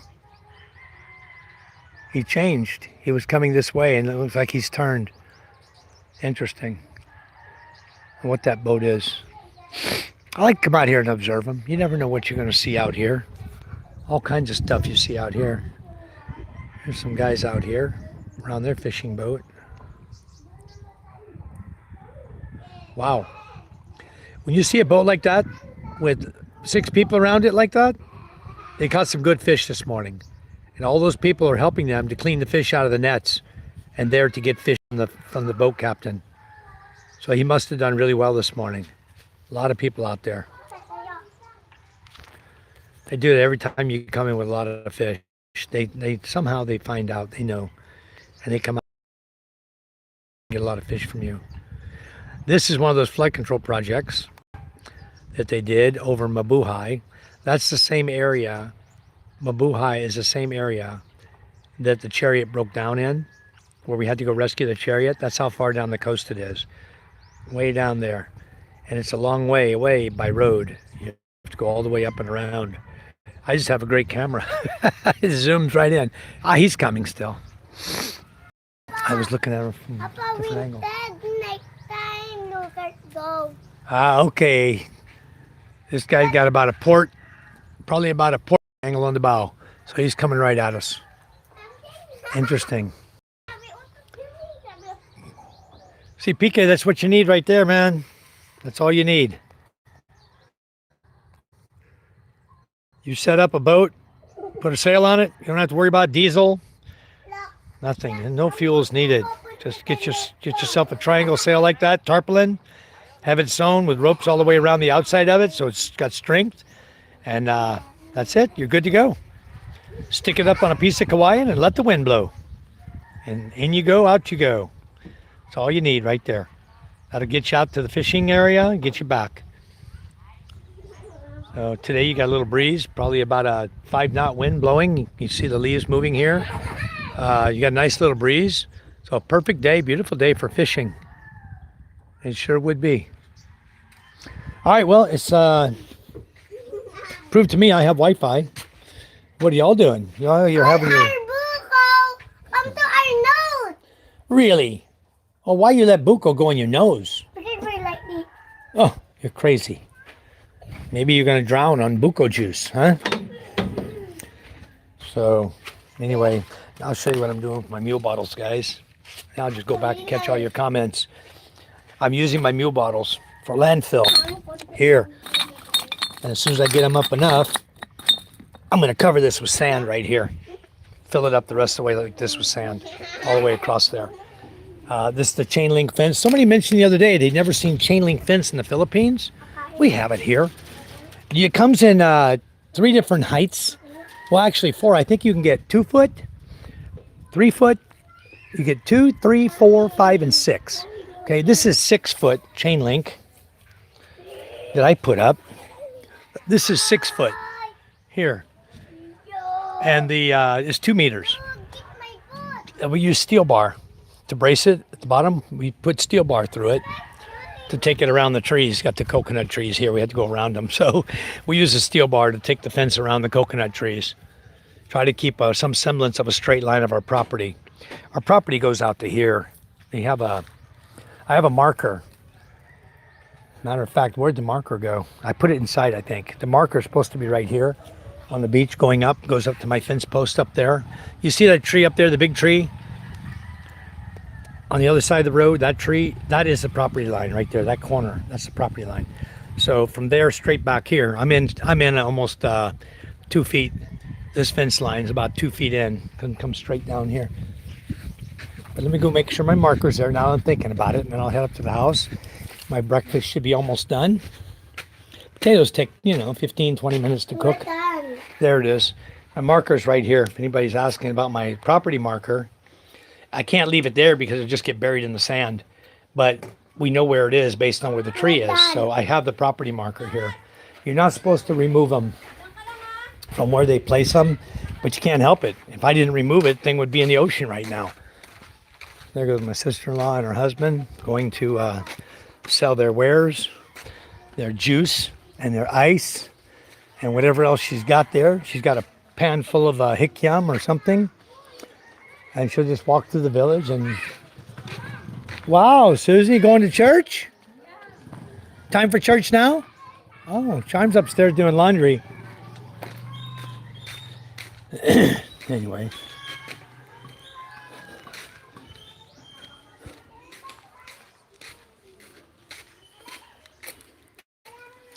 Hey, get away from that tree. You're going to get hurt. It's got stickers. Come on. Look at all the stickers. You're going to get hurt. Don't play the tree. Good morning. Morning. She just got her kids out here cleaning too. Let's go up here and have some breakfast. Anyway, I'll catch up on the comments in a second. Let me just go up here. I'll sit down and relax. I don't know why I go on the Duyan. I have no signal, but I have signal all the way down to the beach. So somebody must have improved something. This is one of my favorite dishes I have them make in the Philippines. Potato with scrambled egg and melted cheese. Oh, that's so good. Smells so good. Anyway, let me catch up on your comments here. Let's see what we got going on. All right, I'm way back when we're having a... Scuba says, I want what you're having. Yeah, it's a good breakfast. Rotisserie would be a staple part of my diet there. Yeah, raise the 45-day hens. You can sell those too. You make a lot of money on those. Potato, egg, cheese, and onion. Yep. I do, Josh. I have chickens, but the problem is we eat the eggs faster than the chickens can produce them. I got about 25 hens. But we had guests here. We had so many relatives here that we've eaten them. Right now, there's probably eggs there, but Judith didn't pick them up this morning. She'll probably pick them up this evening and bring them in. She's probably got 8 or 9 eggs out there. But she's busy, and I didn't have the heart to go ask her to go back in the chicken house to get the eggs. So we just buy them. Sometimes we buy a few flats. And we did. We bought 3 flats. And then Charm took it to her mother's to sell. So now we got one back. I would want to make my own cheeses for burritos or pizza, but I would need to find someone with dairy cows, and who doesn't? There are people with dairy cows here that sell milk. We can find them. They have it. There was a guy who used to come here all the time, and he would sell ice. He would sell like popsicles made from fresh milk, flavored popsicles. He would sell like buko pandan, and he would sell all kind of flavors, coconut and banana and different flavors. I know? What? Anyway. Yakety yak. Don't know what you're saying.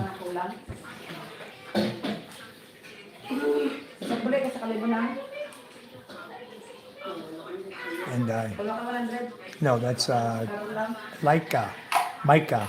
Is her name Micah or Laika? Her real name. Sometimes she goes by Micah, sometimes she goes by Laika. Anyway, I don't even know.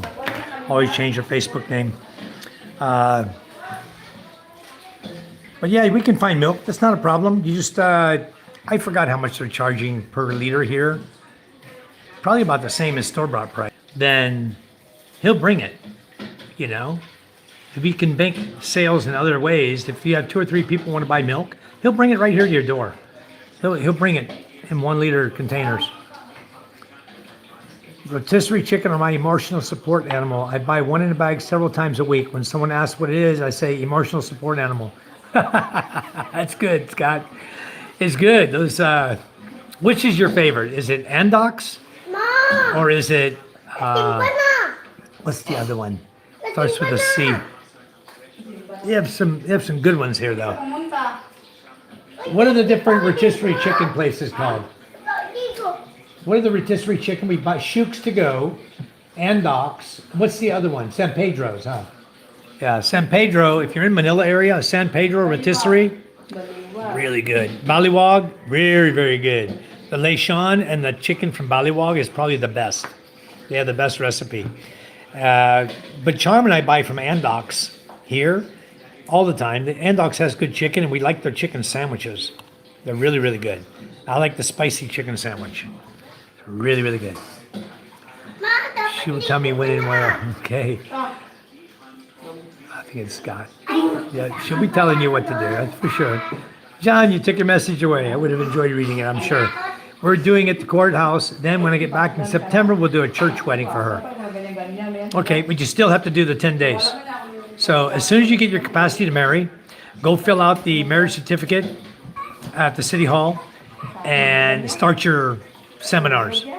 They may, help you out. I don't know. You just talk to them. You're both mature people. You're smart enough to know what you want. I would say that your seminar is going to go really quick and easy. Hopefully they won't hold your feet to the fire and make you sit there all day long. Some boring talk, about how to love each other. But anyway, you got to do it. They teach you knife fighting skills. How to fight with a bolo. Abortion, Progistan wouldn't fly. Well, John, it might. They just would have to understand. So they would have to taste it. And they have particular taste buds here. If it's not chicken adobo, pork adobo, anything adobo, then they don't understand it. If it has the least amount of different spices in it, they don't like it. Like the red beans that Ray came in and cooked red beans, Cajun style, right? With bacon grease and spices, cumin, and all your spices you normally would use. Normally in a dish you would cook, red beans dish, they don't like the taste of it because it has all these spices in it. So you're gonna have to figure out what the population around you likes and then make it go from there. Like what I did is when I was doing the tacos here, I was even doing adobo rabbit tacos, and they absolutely loved them until I said it's rabbit. And then nobody would come eat my tacos anymore. They thought I was eating rabbit. Even though I don't have any rabbits anymore, they won't eat my tacos because they think I'm gonna serve them rabbit. Kind of a good thing. I have more tacos for me, have less I have to fix. So there's ways of getting around cooking too. Just serve rabbit once or twice and you won't have to cook much. Guarantee you. Oh, you're watching an old one, huh? Catching up on my live feed? How many of you guys watched the Quad Rescue the Roosty Chariot? You guys like that video? That was quite exciting and quite harrowing for me. At the embassy, you will need to bring a witness, and you can't take electronics like phones and tablets into the embassy. At the embassy, what do you mean? A witness? You don't need a witness for capacity to marry.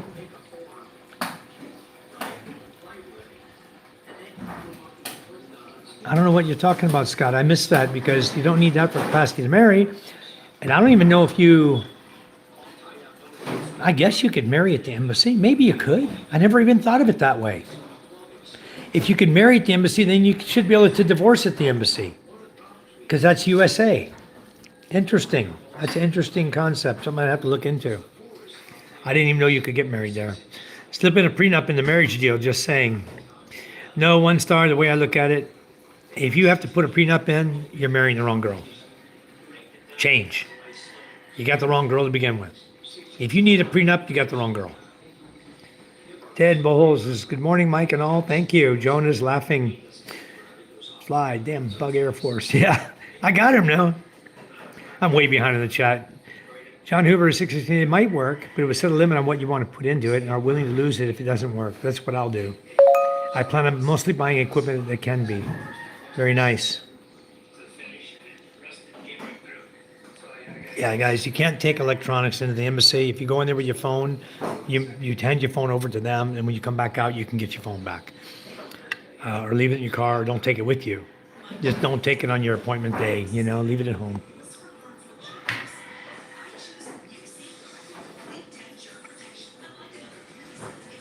I haven't watched your channel in a while, Ted. I must admit, I'm guilty. I miss watching your sunsets over there, too. I see them here, and then I go watch yours. See how Bohol compares to ours.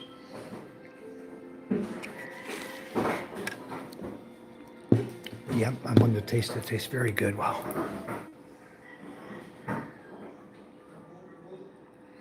Give it a little dusting of black pepper like that. Then you get your sriracha into it.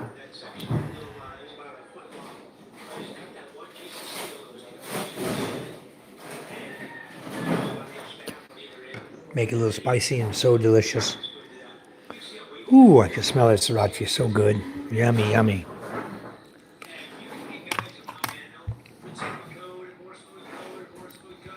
You guys come to visit me and we'll make sure you get some potatoes and onions. I'll have Indai cook them for you. I use a salad dressing, more healthy than ranch. Nice. You laugh, but I'd kill for some paste salsa for huevos rancheros. Yeah, paste salsa was really good. I used to have that in California all the time. I would always buy that to dip my chips in too. Always. But I'd always have, I like huevos rancheros in the morning as well. You got to go back to California for that, John. Or somewhere down south, Mexico, New Mexico, Texas, Alabama, Arizona, you'd be able to find that.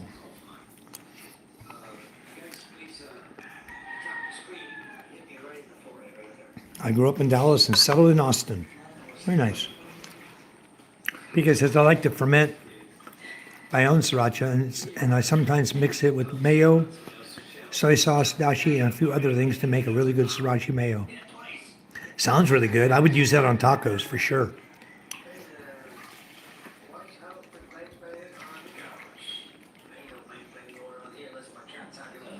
Up in the hill country. I'd love to live up in the hill country of Texas. Up there and away from everybody. Cattle country. We have cattle here too. Here is almost like living in Texas, I'd say. It's hot, it's humid. We have cattle country here, rolling hills, a few small mountains. It's really, really nice here.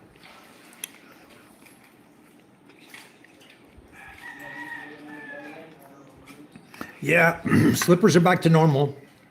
We had about 30 pair out there for the longest time. 3 days. Now it's getting back to normal. NyQuil is a big score here right now. Wow. So we need to send you a Balik buy-in box with paste and NyQuil, huh? I'd use the caterpillars as fishing bait. Yeah, nice. No, PK, he's up in Ukraine. He's up there where the war's going on. Crazy. Okay, that's good. That's good. Maybe I got my signal back now. Maybe everything's working fine.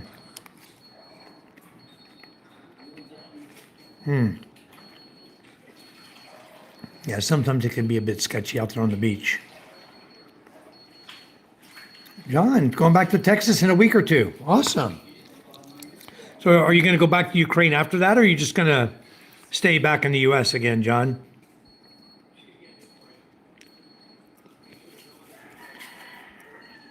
Yeah, I have a nice view here. I have a beautiful place, John.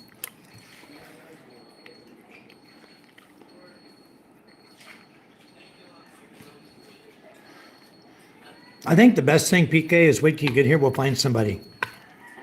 We'll go talk to the local people around here that have carabao, that have babies, that have vacas. We'll find somebody close by. And you just take your container over there and buy your milk from them. Let them fill it up.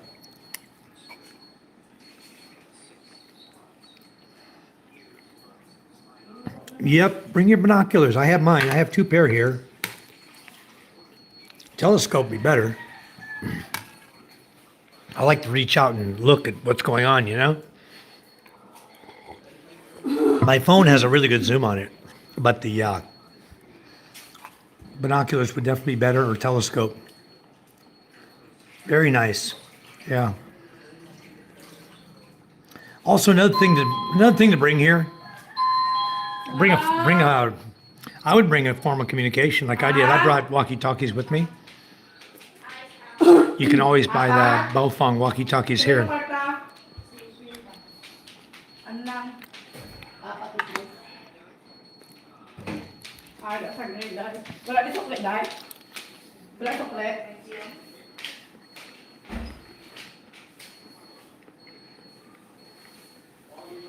Yeah, we do. PK, we have a good poussette area here. They're always coming in.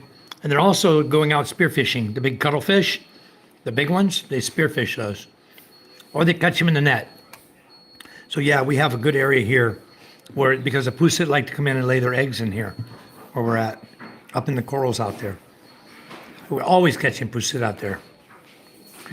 Yeah, the ants are my pollinators. Ano? Thank you, John. Thank you so much. Pila? Good time for a quad beach ride, Mike. Pila? Yeah, it'd be fun.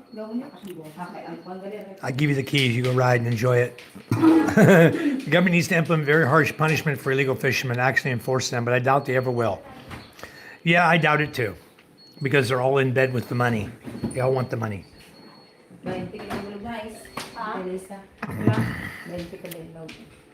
MJ's egg is getting cold. No, I think Charm ate his egg. I think somebody ate his egg. Maybe Ella got it. He didn't want to eat. He's down there eating, drinking buko juice.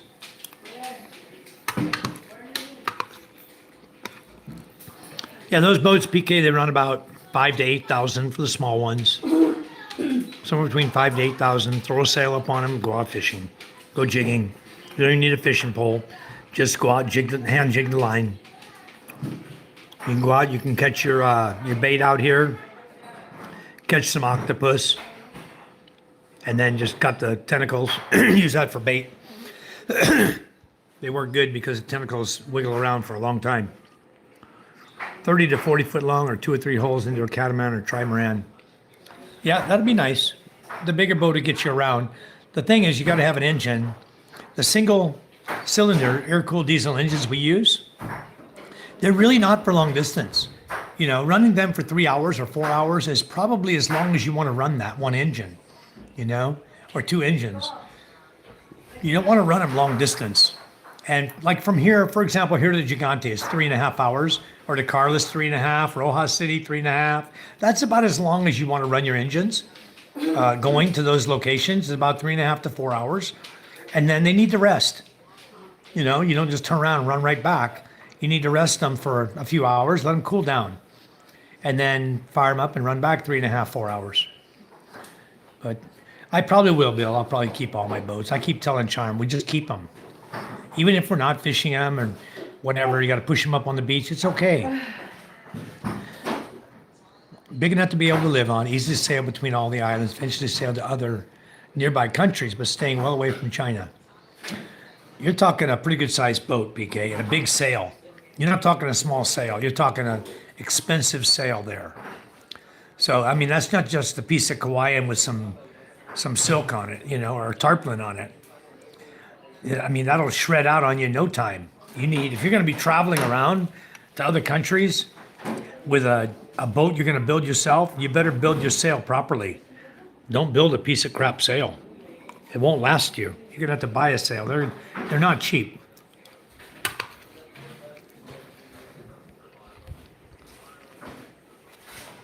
Well, I got to the bottom of the feed. Let's make sure my chat filter is still in all. I don't know what this is. This other one says super chat, super stickers, channel membership, gifting. I don't know what that is. That's another selection. They show up here. If you change filters, this filter will only show your last 100 fan funding messages. Okay. So let's turn that off. Go back to all messages. Okay, we're good. Good day, Will Glow. How are you? Thanks for coming in. All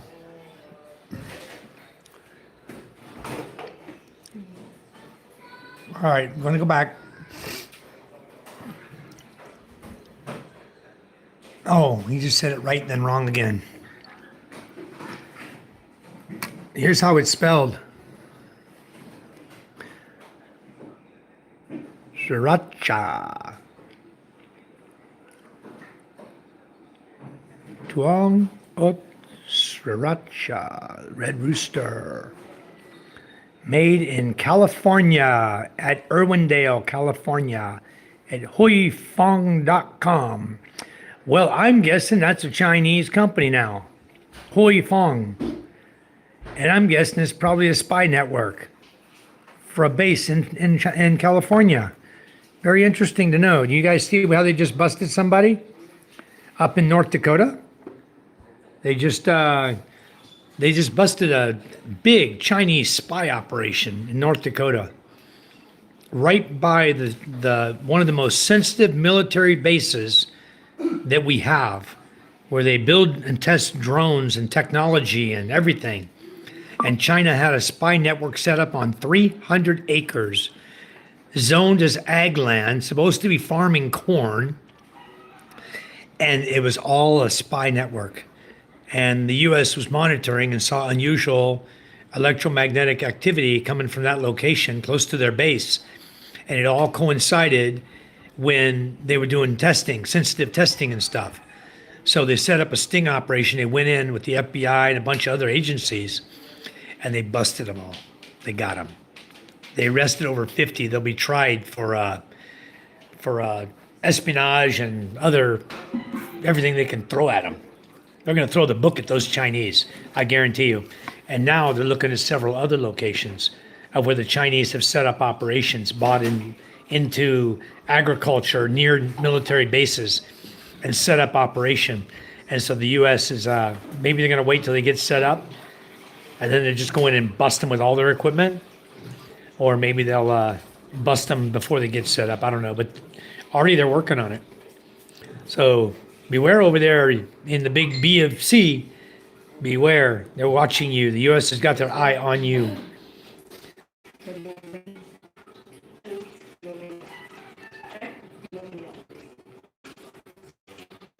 Okay, I'll go back.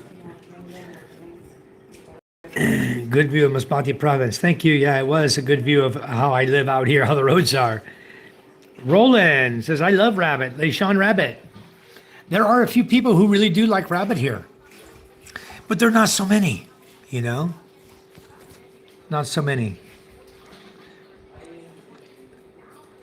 Okay, Roland, I'm going to make you a moderator right now because I see their message there. Ballywag, yep, San Pedro, you know them all. Exactly. Lenny just bought a male goat for our 5 females. I thought we would call him Boom Boom. Yeah, that's a good name for it. Very good name, Boom Boom. The male goat would be called Boom Boom. Yeah.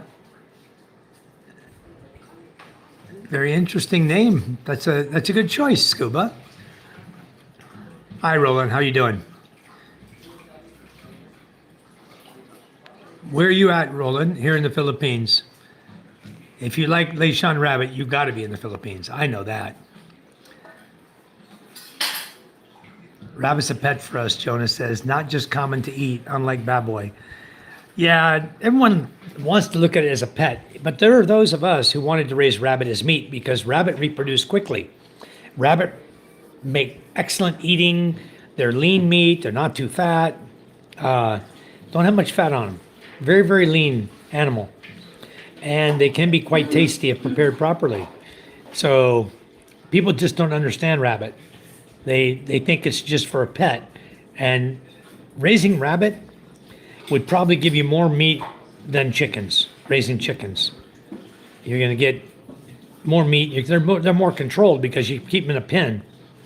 And they usually have 5 or 6 babies, and they can breed like every couple of months. You can breed them again and make more rabbits, more rabbits, more rabbits. Just like rats, they multiply a lot. So it's not really a pet.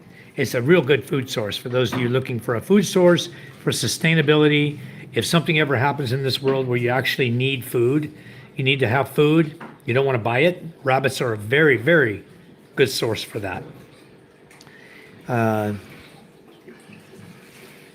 Yeah, I spelled it there for you, 1 star. It's not super common to eat rabbits here in the U.S. either, but whenever someone tries it, they basically always like it. Yeah, I've been eating them since I was a kid.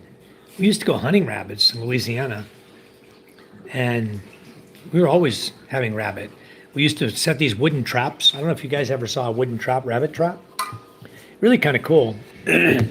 You make a wooden box, just a long, elongated wooden box, about 18 inches long. And then it's narrow. It's about 6 inches, 5 inches wide, like that. enough room for a rabbit to get in. And you put your bait at the back. You have a door that's on a slide. It has like a groove. You slide the door in, up and down. And then on top of it, you just have a little string that comes up and goes across. You make a little trigger for it. And then you have a piece of wood that comes down that you put a notch in. And that notch goes right in the hole you make. So what you do is you push that down there so that the bottom is sticking all the way down into your trap, and you hook it on the notch. Just set it like a hair trigger, barely hook it. And then when the rabbits come, they go in to eat the grain you put in there. As soon as they bump the stick, the door slides down. If the door's down, you know you caught something, generally.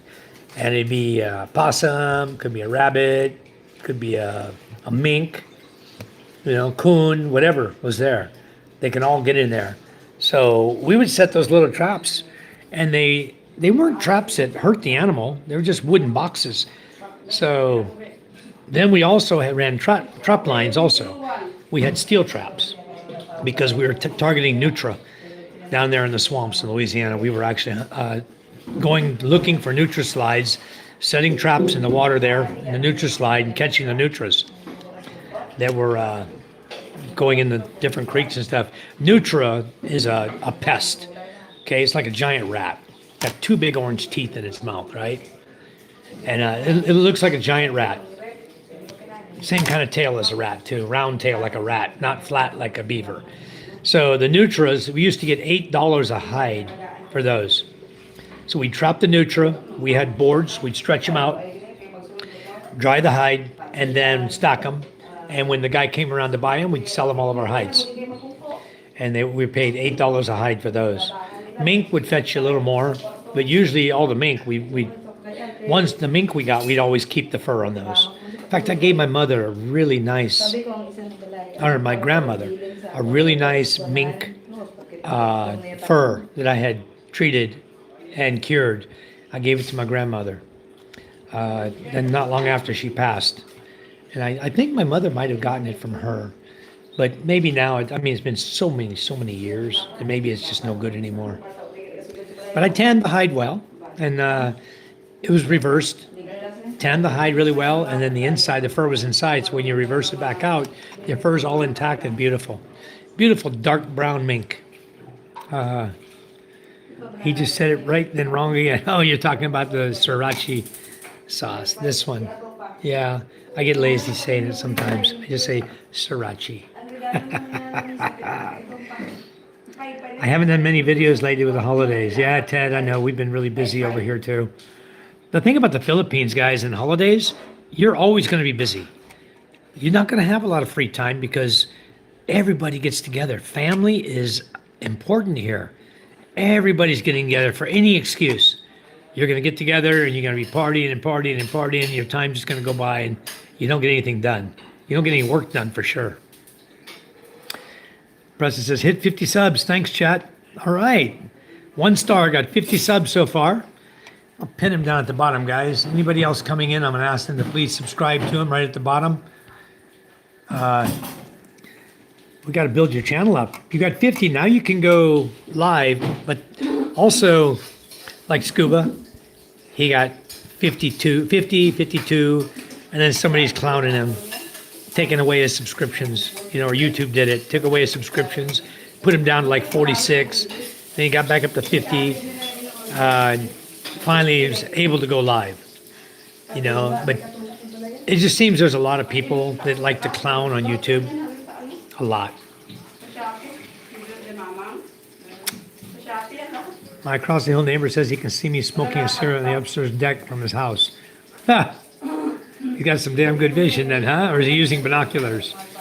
Maybe he's spying on you with his binoculars, Will Glow, good day. Will Glow, John, there are states where it's more common, but I wouldn't really call it common anywhere in the U.S. It's considered an exotic meat, and you can't really buy it at grocery stores.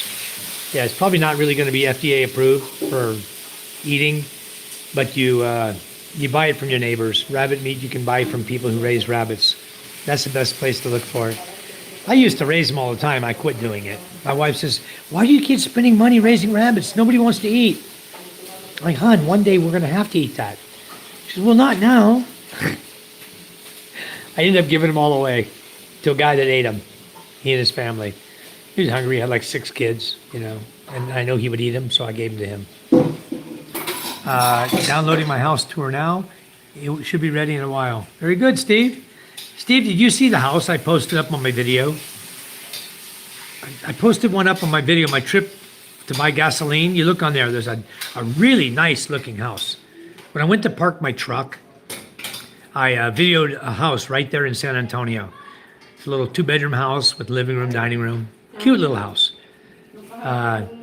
You might look at that on my video. I'd like to use the engines to get away from shore, like a few minutes, and then I would use the sails. And I plan on getting good sails for the big boat. All right. Very good. Shona says, PKO, I see exotic. Yeah. Scuba will watch it. At my place in Oklahoma, the Chinese are trying to buy land because it's so remote. No surprise, there's an ammo plant like 10 miles away. Yeah, if China are trying to buy, Chinese are coming to buy land, I can rest assured to you that there's a reason for it. It's not to become farmers in the U.S. They got plenty of land in China to farm. They don't need to come to the U.S. to do it. Many, many acres and acres of land in China. If they're coming there, it's for ulterior motives, and typically near the military bases. Terrible. Yeah, they're all over the Philippines too, Ted. Believe it or not. You look around, they're here. Many, many here. They came into that pogo crap set up by President Duterte, allowing all the pogo shops to come in here. They came in here and they set up spy networks near all the bases here in the Philippines. They're here. Many, many. They're still here. So you see them all the time. They're easy to recognize them. And they all always have military haircuts. You know, they don't let their hair grow long. They always have military haircuts. They work out. You can tell they're working out all the time. But you never see them at a gym around here. You never see them doing anything out in the open in the common, except maybe going and buying stuff to eat. You very rarely see them. They're going to be at the store shopping, you know, that's about it. Then they disappear. Next time you see them, they'll be out shopping again. You don't just see them out and about doing anything. Yeah, you can guarantee you what they are doing. Yeah. All right. Wrap is also one of the best for converting feed to meat. So you can buy or grow less feed per pound of meat. It's a better conversion rate than pig, chicken, goat, and cow. Very good. I know. That's why I was doing it, but I just couldn't get anyone to eat them, PK. You raise them over here, you're going to see. It's going to be the same way. You're going to raise them for yourself more than you will for anybody else here. I guarantee you. Unless you're making your sausage and you're mixing in your rabbit in your sausage and not saying anything to anybody, you know, just as a filler. But a rabbit here goes for 500 peso for one rabbit. A female rabbit, adult rabbit, will cost you 500 pesos. Same with a male. They charge you 500 pesos per rabbit. Sable mink or brown? Yeah, that's what I had down there. It was a sable mink mill. It was a really dark brown mink. Seen a Somalian couple was found guilty by a jury for scamming millions, and then a liberal Democrat judge overruled and let them off.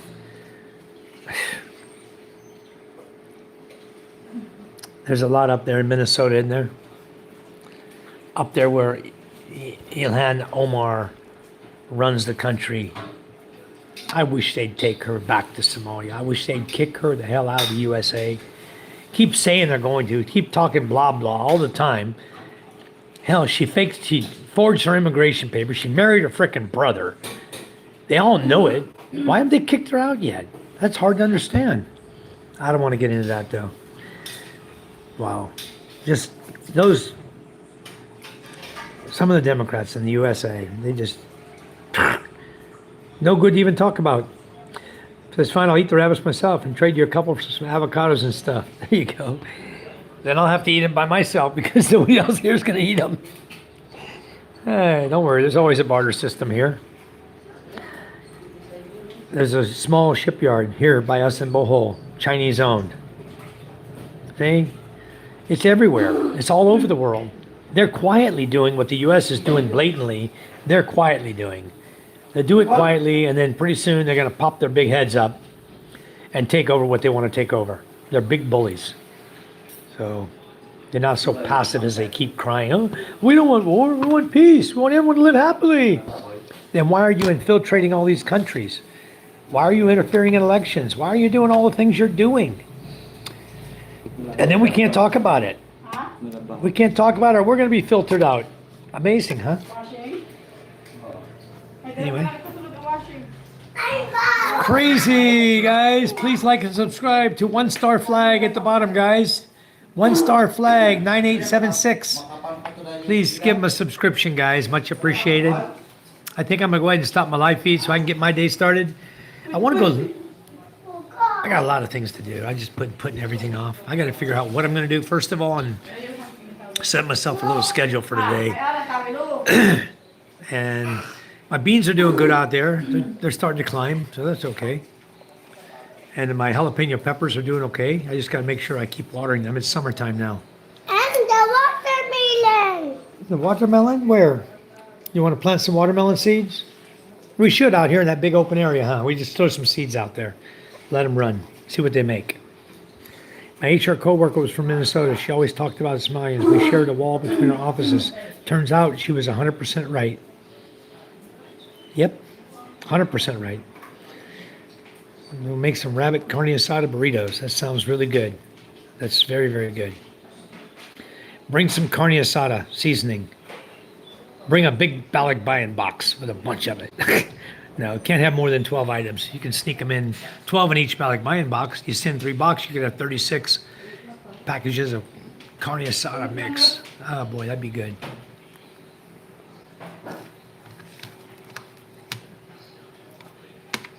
Anyway, I want to thank all you guys for coming in.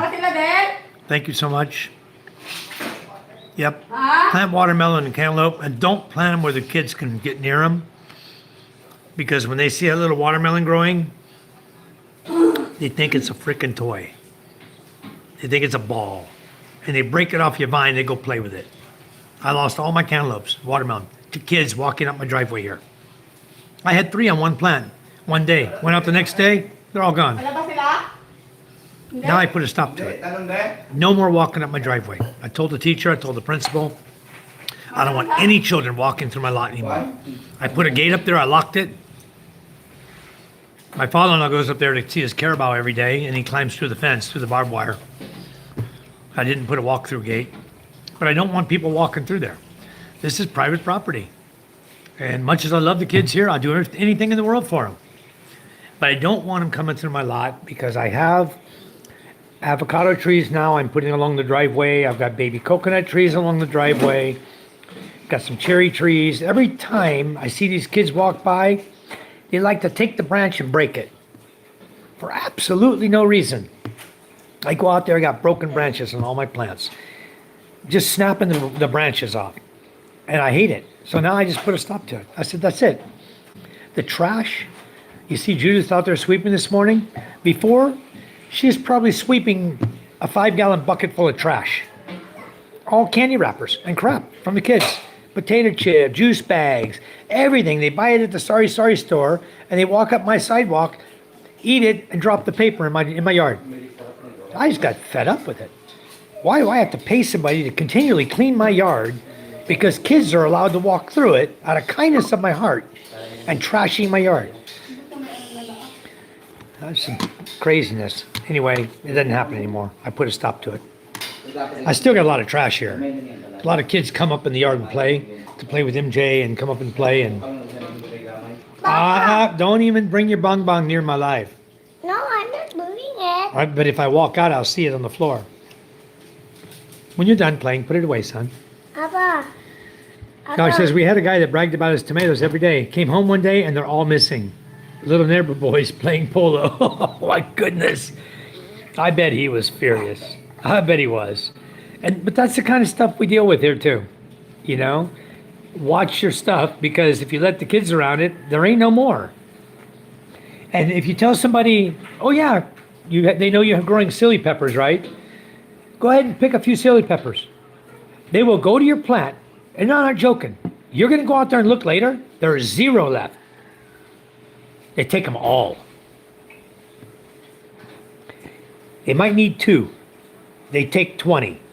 Then your plant's empty. Now you got to wait for it to grow more so you can have some. They don't have a limit. They don't know a limit on things. You know, they just want to take all at one time, and there's nothing left for tomorrow. You know, that's a bad habit they have too. Nobody ever talks about it, but they do that. So keep them out of your garden. You tell them, yeah, go pick you some okra. They're all going to be gone. Chilies, they're all going to be gone.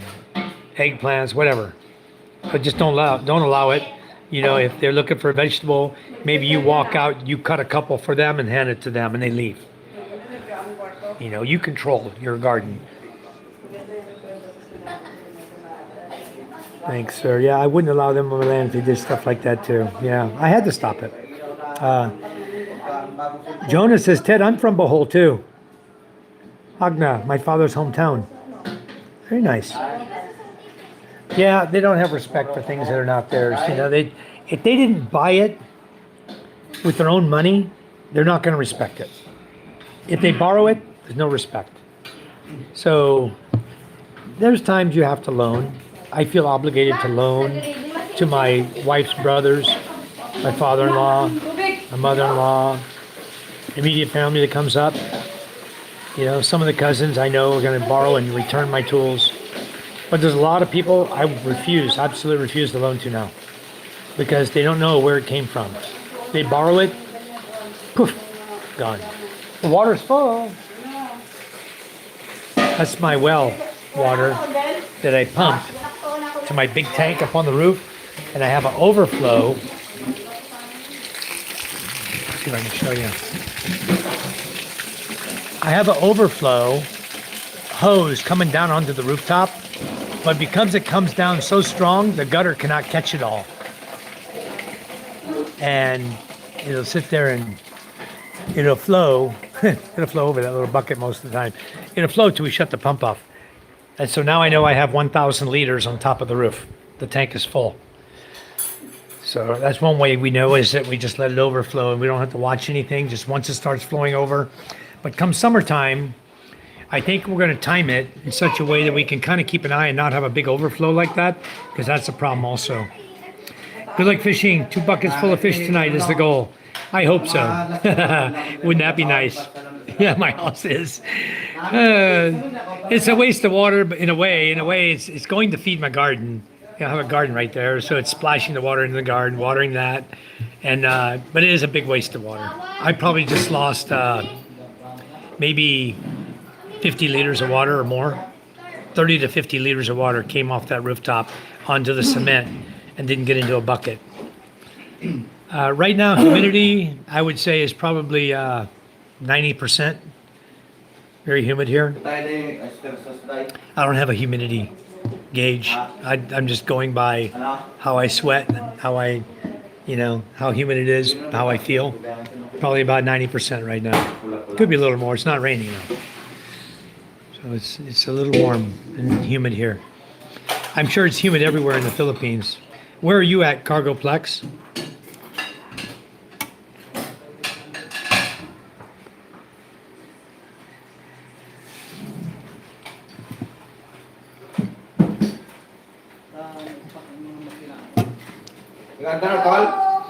Hey, Win. I have another job if you want to do it. Come here, come up front, I'll show you. On the gate. Come up here, I'll show you. A little welding job we need to have done right here. Oh, what's he working on? Where'd he go? You see all the water that came off the rooftop?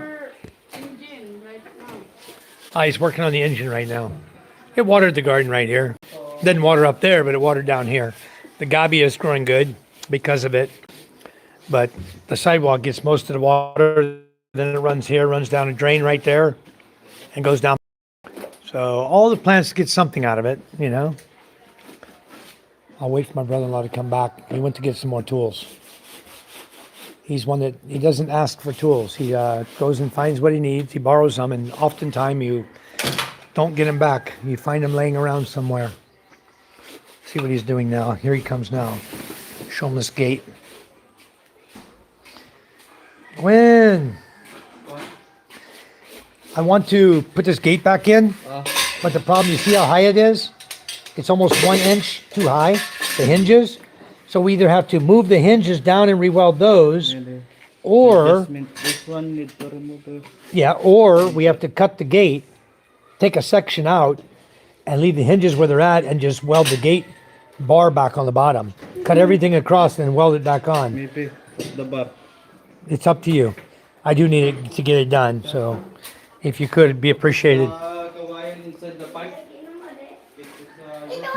The Kawayan in the shaft pipe? No good? Okay. He's gonna read. So that's what was wrong with that, huh? He's taking the, gotta take the shaft pipe out of the boat. Maybe we'll walk down, watch him. He's gonna take the shaft pipe out of the boat. He's gonna get new Kawayan for it. You shave the Kawayan, and it has to have a hole the size, the 3/4 diameter for the shaft to pass through. And you trim outside the Kawayan until it can be almost the size of the pipe. And then you take a hammer and you hammer it in till it really, really tight. And then you can take another piece of pipe and you can drive that Kawayan in. And normally we put 5 or 6 sections of Kawayan inside the 1.5 or 1.25 inch steel pipe we're using. We pound the Kawayan inside and the shaft sits on that inside. So we space it. We'll measure it every 2 feet. We'll put one like that, or every 1.5 feet or whatever. We'll put a Kawayan inside, like a plug, but it's got a hole in the middle for the shaft. And that way it gives you a good balance for your propeller shaft, which is long, skinny, only 3/4 inch diameter. So there's a lot of torque on that thing. So you have to have support so it doesn't wobble around. And that's what he's doing today, right now. I might be able to show you what he's doing. More than likely, he'll take the pipe out, which means we may not go fishing today because he's got to epoxy it back in place. Unless he's only replacing the back one. Then he'll cut the back one, put a new one in the back. What he may be doing. Because it's a lot of work to remove the pipe.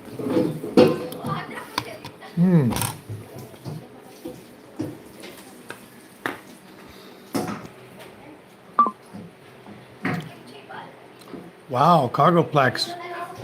When are you planning to come here, Cargoplex? Interesting. And how long will you visit for? How long do you want to come here for? I read a comment by a guy this morning. I was looking at Facebook. There was a guy made a comment in one of the groups I'm in, expat group. Inside, but Okay. He wanted to know, he says, I'm from the UK. I want to come visit the Philippines, but I want to stay longer than 29 days. I want to stay 6 weeks. What do I need to do? And for you guys, the simple answer is this. When you arrive at the airport, go to immigration right there in the airport. Before you go through immigration, just when you go up to the immigration, you ask them, sir, I would like to add an additional month to my visa. To pay and add an additional month to my visa. Because I would like to stay longer than 1 month. He may say, why? You say, well, I have a girlfriend here. I want to spend a little more time with her this trip. Simple enough. Pay your price for the extra 30 days. So when you leave the airport, you're already at a 59-day visa. Stay as long as you want within that 59-day visa. Now, the comments I heard, one guy says, buy 2 throwaway tickets and then do something like that. Some crap about 2 throwaway tickets for the Philippines. So we'd have one for one trip out and one for a second trip out or some crap. You don't need that. People just talk crap. They don't know what they're talking about. Okay? Then another guy says, well, go to immigration, file for a 9G, a work visa. The guy is saying he wants to vacation for 6 weeks. Why would you go and try to file for a 9G visa? It just shows you the ignorance of people who are here, think they know it all about immigration, you know? Or they sitting in the USA and they're reading some crap online that says, you want to stay more than 29 days, go file for a 9G visa. I never even heard of such a thing. It's just the utter stupidity of what people are telling people on YouTube, or on Facebook rather, in the groups, in an expat group. You go into a group, you ask an honest question. Hey, I want to stay 6 weeks instead of 4. What do I need to do with immigration? Simple. Stop at the airport. When you're going through, stop at the immigration and pay for an additional month. When you leave, you got 59 days. Now, I don't know where all this other crap came from. I have no clue that people are that ignorant.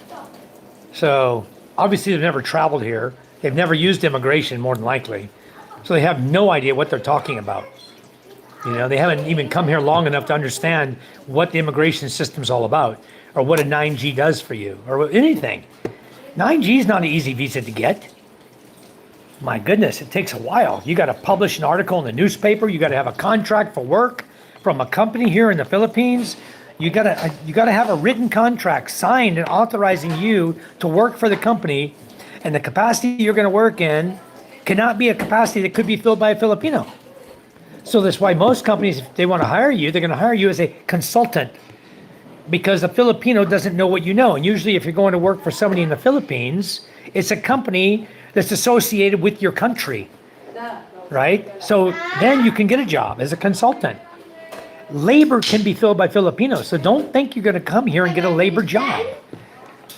Not allowed by the government. For you to pick up a labor job, to go out here and work the streets, even you're talking about building your little thing, PK, and running it. Don't come and do it as a tourist. Serious. Make sure it's run by a Filipino or your girlfriend. Don't you come and do that under a tourist visa. You're not going to be here very long if you do. There are people that have nothing better to do in their life than go report you for working. Okay? So be very, very careful, guys. You want to come here and work, do it the right way. Get the right visa to work. And keep in mind, it must be a job that can't be filled by a Filipino. If it can, they're not going to authorize your 9G visa. Okay? If you're opening a Korean store and you want employees that speak Korean, Filipinos can't fill that bill. Therefore, you can bring Koreans to operate your store for you. Okay? That's legal. You can get 9G visas for those people that come and work in your store. Although you think it's simple, it would be a Filipino job. It's not, because they want you to be able to speak Korean. And Filipinos can't. See? There's ways around everything. But do it the right way. Don't do it the wrong way, or you're going to end up in the jail in Taguig. And when you end up in jail there, count on about 4 months before your case is ever heard. And yeah, they got rats there. Just saying, okay? Guys, it's not something to play around with. Don't play with immigration. Don't overstay. Right now, overstay seems to be really common. Everybody comes in and they go, okay, you know what I'm going to do? I'm going to go in with 29 days. I'm going to overstay that additional 2 weeks. And I'm going to pay that fine when I leave the country. That's what Robert, the boyfriend of Inday, did several times. He'd come in here. He'd get his 29-day tourist visa. He would not go to immigration the entire time he was here. He wouldn't go pay for his extension. Okay? Whether he stayed 2 or 3 months, because he's only staying a couple of months at a time. Whether he stayed 2 months or 3 months, he wouldn't do it. He would overstay.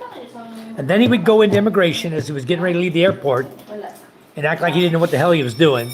And he'd have to pay a big old fine for time. You're going to do it, and they're going to black flag you. And you're not coming back. So think about that when you want to overstay. It's going to be that one agent that you're going to piss off. He's going to have had one too many overstays that day. And you're going to go through him, and he's going to black flag you. Or he'll be having a bad day, and your record's going to reflect it. And the next time you want to come back in the Philippines, you're going to buy your ticket, you're going to come through immigration, and as soon as you do, they're going to deport you. Goodbye. You're an undesirable in our country because you don't follow the rules. So guys, don't break the rules. It's so simple to follow the little immigration rules they put out for you.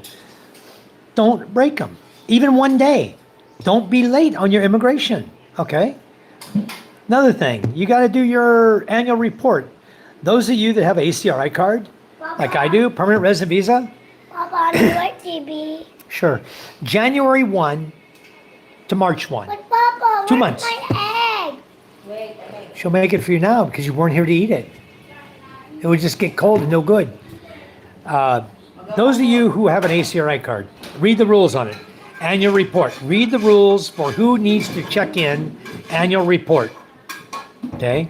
If you're on a tourist visa and you have an ACRI card, you're required to go into immigration and pay your 310 peso. Say, hey, I'm still here in the country. Pay your 310 pesos and then go about your business. Okay? Or you can do it online. You can set up an appointment online. They will call you at your house, virtual call. They will call you and talk to you face to face. Wear a collared shirt. Dress as if you were going into immigration. Dress appropriately for the meeting. Okay? They'll call you. They'll chat you. They verify your face. They know your face. They've got your record. Okay? They know everything about you already. It's just a formality to make you pay the 310 pesos. Plus, for the virtual online call, they charge 500. So you end up paying 810 pesos. Okay? You can pay it by GCash. You know, there's a number of ways. They have ways you can pay it online. So I do that one now because it costs me more than that to go to immigration. Now, if I want a little mini vacation out of it, I tell my wife, hey, you know what? Let's go to Legazpi for a few days. Let's make a little mini vacation between January and March 1. Kids are still in school. Want to take the wife out and do something? Just get out away from the kids for a while.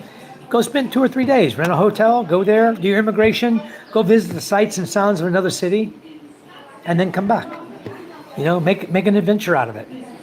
So there's different ways to do it, but don't forget to do it. You have 2 months, January 1 to March 1. If you don't, again, it's a stupid little law, but you broke it. Puso mo na luto. You violate your visa. Let me tell you, there's going to come a time. You may not think it is, but I believe it is. There's going to come a time when they're not going to be so friendly to a bunch of expats here. That time will come again. They'll get a new leader that's not so friendly to foreigners coming over here and marrying the young girls over here or dating the young girls over here at the bars. And it's not good. But anyway, it happens. There's going to come a time then.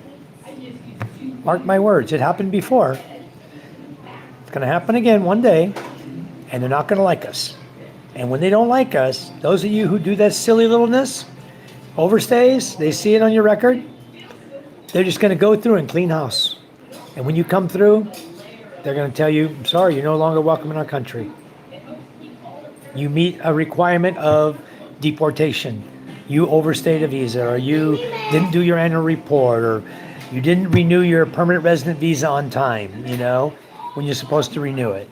That's every 5 years, you got to renew a permanent resident visa.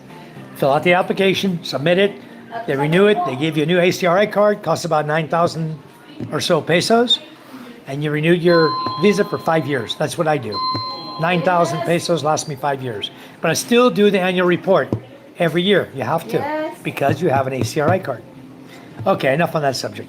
You guys get the picture. Don't break laws. Simple. So simple. Anyway, while you guys are listening, nobody was chatting. Do I even have signal anymore? Sorry, guys, I rant sometimes. I rant, but I try to give you some knowledge to keep you guys out of trouble. Because those of you who are coming in here, you might have questions about this or questions about that. Feel free to ask it. We're here. We have a lot of knowledge in this group. A lot of guys who've been here a long time. And we like to share our knowledge with you folks so you don't get in trouble. We're trying to keep you from getting in trouble. So if you need help, ask. Always ask. And we will definitely be here to help you guys. All right, anyway, I'm going to go ahead and shut my live feed down now. I appreciate all of you who came in, who stuck with me through all my ranting, who enjoyed my morning with me. I will find something to do today. In fact, I think the chariot probably is a top priority, getting that piece from my uncle's chariot and putting it on my chariot. So I'll have to go down and ask him and see if I can get that done. But you guys take care. Have a wonderful evening or morning or afternoon, wherever you're at. God bless you all. We love you. And we will talk to you tonight. All right. Bye-bye.